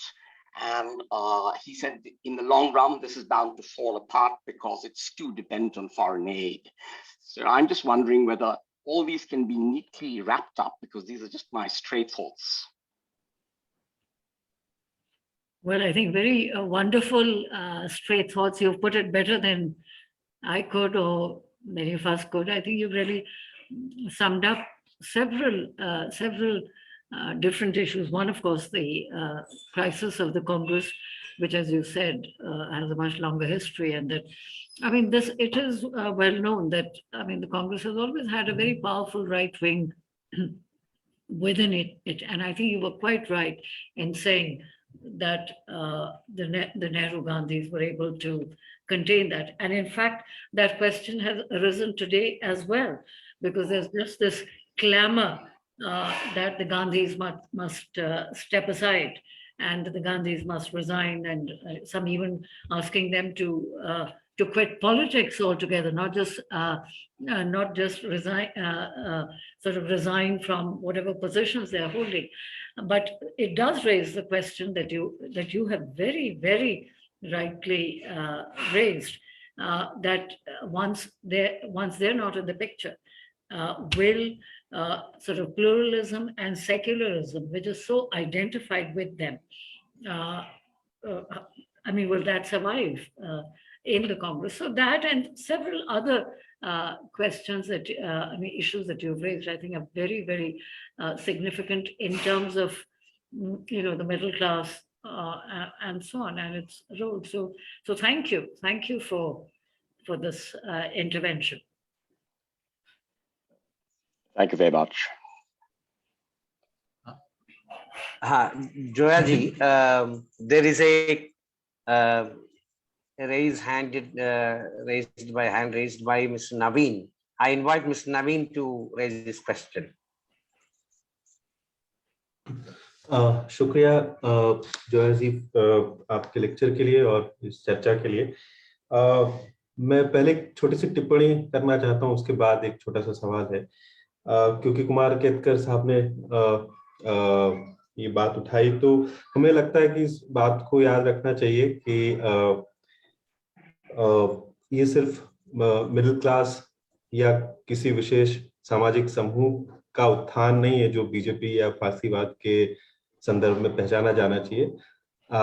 अगर तमाम तरह के सर्वे analysis और सामाजिक जो processes हैं उनको देख लिया जाए, तो जो मोटे तौर पर ये इसको एक क्रॉस क्लास फिनोमेना मानना चाहिए, जिसमें कुमार केतकर जो कह रहे थे उसके संदर्भ में ये भी ध्यान रखा जाना चाहिए कि मजदूर वर्ग का और कामकाजी वर्ग का बहुत बड़ा हिस्सा शिफ्ट हुआ है, जिसकी वजह से ये परिवर्तन इस स्केल का दिखाई देता है। वरना सिर्फ अगर मध्यम वर्ग और लेफ्ट लिबरल को ही सारा दोष उन पे मर के अगर होती तो फिर चुनाव में हारने का मसला नहीं होता। डिमोनेटाइजेशन के बावजूद, जिसने पूरे हिंदुस्तान में मजदूर वर्ग की जो हालत की, उसके बावजूद अब वो जीते, उसके बावजूद ये कहते हुए कि ये पीड़ा देश की पीड़ा है, आपकी पीड़ा नहीं है, इसलिए देश के लिए इस पीड़ा को सही है, और ये बात किसी तरह से सीप्ट हुई। तो ये सिर्फ किसी विशेष मध्यम वर्ग और लेफ्ट लिबरल पे हमला करके कोई अधिक अपनी हमें ज्यादा कुछ विश्लेषण इससे मिलता हो, ऐसा मुझे नहीं लगता। दूसरी बात ये है कि हमें ये भी नहीं भूलना चाहिए कि जनता ने माने जनता को कोसने का माहौल तो है ही, थोड़ा बहुत हम कोस ही सकते, लेकिन जनता ने तो 2004 में मौका दिया था, 2004 से यूपीए 1 यूपीए 2 में मौका दिया था, और बहुत व्यापक पैमाने पे दिया था। उसके बावजूद, और जिसमें वामपंथ शामिल था, वामपंथ और कांग्रेस दोनों शामिल थे, उसके बावजूद वो नहीं चला पाए, वो लोग नहीं चला पाए इसका। और इसके बावजूद कि जिसके बारे में आपने कहा कि तमाम तरह की, लगभग एक तरह की सामाजिक लोकतंत्र, सोशल डेमोक्रेसी, आप मजदूर minus working class from its definition, but a kind of turn towards social democracy could be seen in various kind of legislation that were passed. Despite all that, post UPA, they could not manage to sustain that momentum. And we don't understand what happened. What happened despite a kind of substantial turn shift towards some form of social democracy in UPA 1, UPA 2, having left and Congress both on the board. So so I don't think we gain much criticizing left here, or a left Congress that was probably together in this fiasco, what happened in post 2004 in terms of the losing in the next election by withdrawing from UP and so on. That analysis, I think, needs to be done. So I was particularly struck by when you said that the non-BJP or anti-BJP or Congress did not, including left, did not do much on the nationalism question. What do you really mean by that? You know, on many occasions from that we know in the post-independent history, that as far as nationalism was concerned, of the kind that we must inherit, left was not falling short. In fact, left was more criticized internally or generally that they're becoming nationalist. So what left or the Congress should have done by proposing or by doing substantially on the nationalism question? जी, आपने तो बहुत सारे सवालात किए हैं, मगर नहीं, आप मेरे ख्याल में ये जो आप बात कह रहे हैं कि बीजेपी की जो कामयाबी है वो महज मिडिल क्लास सपोर्ट के ऊपर नहीं बेस्ड है, ये बिल्कुल आप बिल्कुल सही बात कह रहे हैं। एक तरह से बीजेपी की कामयाबी मिडिल क्लास सपोर्ट तो है ही है, मगर उनको जो गरीबों की सपोर्ट मिली वो बहुत उनका जो पूरा सपोर्ट स्ट्रक्चर है उसका एक बहुत अहम हिस्सा है। तो मेरे ख्याल में आप जो सजेस्ट कर रहे हैं वो सही है कि एक तरह से बीजेपी ने एक मल्टी क्लास सपोर्ट स्ट्रक्चर बनाया है, जिसमें कि सिर्फ मध्यम वर्ग के लोग नहीं है बल्कि गरीबों का बहुत ही इम्पोर्टेंट वो है। और इसमें जाहिर है जिस तरह की इन्होंने वेलफेयर पॉलिसीज की हैं, और ये ख़ास तौर पे ये जो फ्री राशंस वगैरह का है, अनाज का, इसका बहुत बड़ा रोल है। तो ये बिल्कुल आप सही कह रहे हैं कि इन्होंने एक मल्टी मल्टी कास्ट सपोर्ट है, और इनका तो बस एक ही एक्सक्लूजन है कि इनमें, और देखिए मल्टी क्लास तो कांग्रेस का भी था, मगर कांग्रेस का मल्टी क्लास और मल्टी कम्युनिटी भी था। इनका मल्टी क्लास मल्टी कास्ट है based on the exclusion of minorities. तो ये इनका एक डिस्टिंग्विशिंग फीचर है। दूसरा आपका जो सवाल था कि लोगों ने और जनता ने बहरहाल यूपी और कांग्रेस को 2 मौके दिए 2004 में और 2009 में, ये बिल्कुल आप सही कह रहे हैं। और बहुत खास तौर पे 2009 में तो इनकी सीटें 142 से 206 हो गई, बहुत सिग्निफिकेंट इंक्रीज था। मगर देखिए इसमें 2-3 चीजें हैं। एक तो ये कि उनकी कोalition गवर्नमेंट थी, और 2004 में तो कांग्रेस की खुद बहुत ही कम सीट्स थी, बीजेपी से शायद 6 या 7 सीट्स ज्यादा थी। तो वो तो एक कोalition गवर्नमेंट थी, इनकी तो मेजॉरिटी गवर्नमेंट है, इनके तो इस वक्त बीजेपी के ही खाली 304 2019 में सीट्स हैं। 2014 में भी इनकी खुद की अपनी तकरीबन 282 शायद सीट्स थी। तो एक तो कोalition गवर्नमेंट और मेजॉरिटी गवर्नमेंट के इफेक्टिवनेस में फर्क होता है। अब इन दो मौकों के बावजूद ये क्यों, मगर जैसा आपने कहा कि बहरहाल एक तरह से एक कोशिश थी सोशल डेमोक्रेसी कायम करने की। अब वो एक इंडियन सोशल डेमोक्रेसी थी, जाहिर है वो यूरोपियन स्टाइल सोशल डेमोक्रेसी नहीं थी, मगर बहरहाल एक इंडियन मतलब social democracy with Indian characteristics तो थी। तो वो और ये सारे राइट्स बेस्ड लेजिस्लेशन तो बहुत ही इम्पोर्टेंट अहम और कीमती थे, और उसका इनको बहरहाल फायदा तो हुआ 2019 में। मगर इसके बावजूद जो कुछ हुआ, अब इसमें तो अब ये तो एक बहुत कॉम्प्लेक्स स्टोरी है कि यूपीए का क्यों कोलैप्स हुआ। जाहिर है एक लीडरशिप क्राइसिस थी। सिर्फ पहले तो 2 पावर सेंटर्स थे, फिर 3 पावर सेंटर्स हो गए, सोनिया गांधी, मनमोहन सिंह, राहुल गांधी। तो वो एक पूरा लीडरशिप। फिर दूसरी ये कि जो इनके अपने अचीवमेंट्स थे, इसका इन्होंने क्रेडिट ही नहीं लिया जिस तरह का क्रेडिट लेना चाहिए था, क्योंकि ये नहीं तय था कि क्रेडिट किसको जाएगा, मनमोहन सिंह को जाएगा कि सोनिया गांधी और मतलब गांधी फैमिली का क्रेडिट है। तो ये सारे इश्यूज है। अब आप बीजेपी को देखिए, जो चीज वो नहीं भी करती है उसकी भी वो क्रेडिट ले लेते हैं। अगर वो किसी पहले की गवर्नमेंट ने शुरू किया हो मगर उसको उन्होंने थोड़ा और आगे चलाया हो, वो उसका पूरा क्रेडिट लेते हैं। यहाँ पे तो जो आपने कुछ किया है उसका ही आप क्रेडिट नहीं लेते हैं।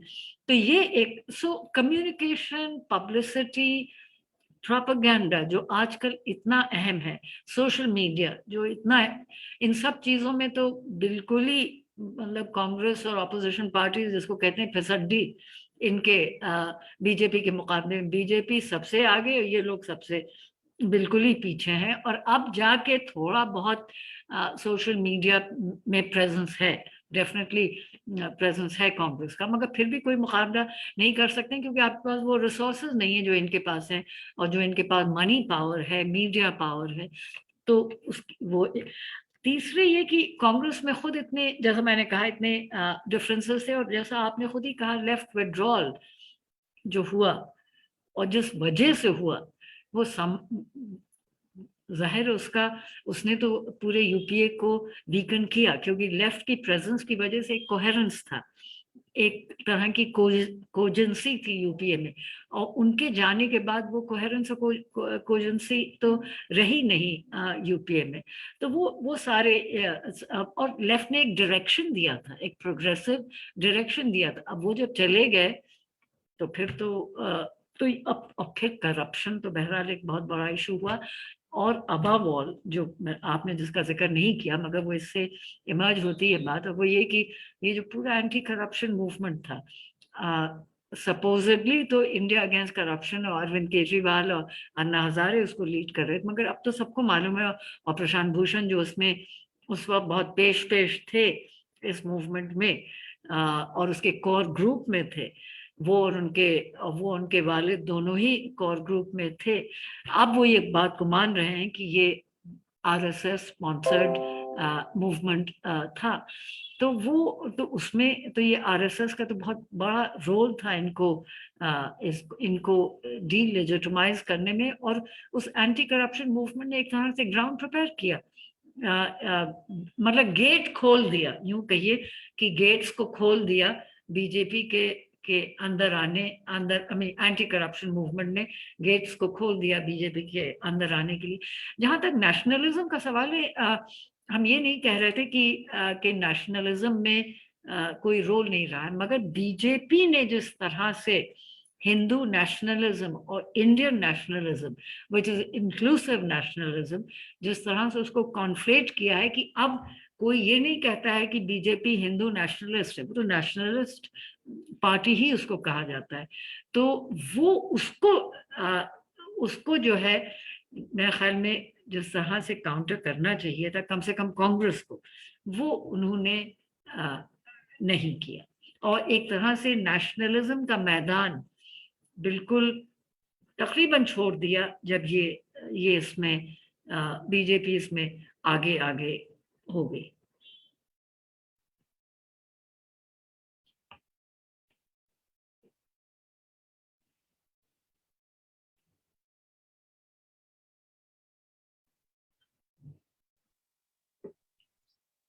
Ravi? Ravi Sina wanted to add something. Ji, Yeah, Ravi, please. Yes.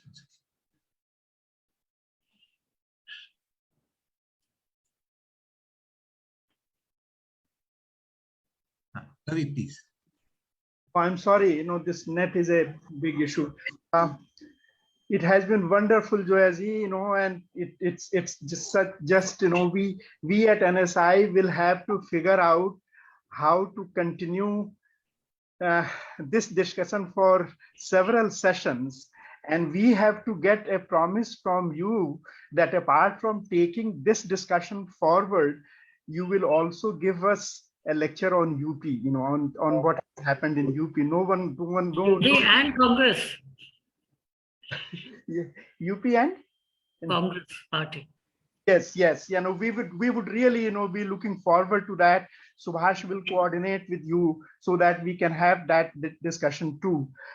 Today, I think, it has such large questions are on the table, and you have done such a wonderful job. I always say that there is this big puzzle that I call Michael Walzer's, a Princeton theorist, his puzzle, that many of the national liberation movements in third world were led by progressive forces like Nehru in our case, and in 30 or 40 or 50 years, he gives example of several countries that the right wing and the bigoted and reactionary forces come to power, and they come to power through democracy.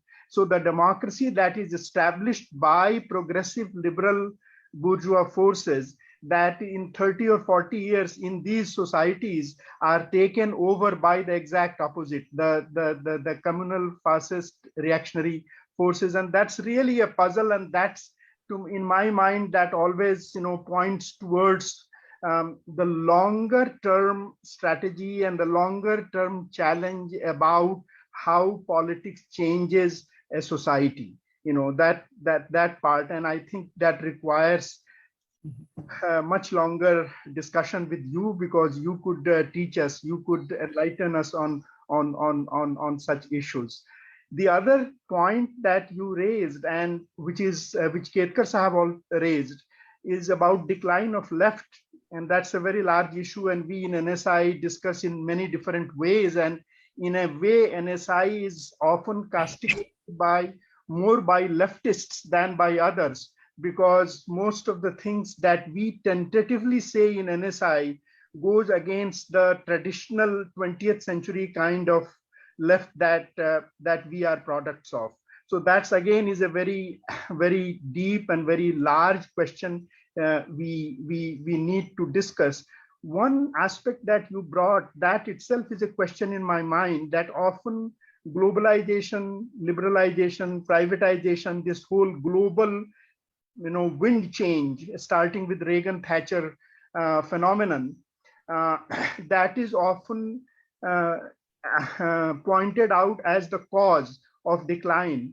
But I don't know why that succeeded. Why did welfare state, why did the progressive welfare, social welfarism and social democracy, of which Western Europe, in post-war Western Europe, that was the example. Why did that run into problem? Why did crisis arise for that?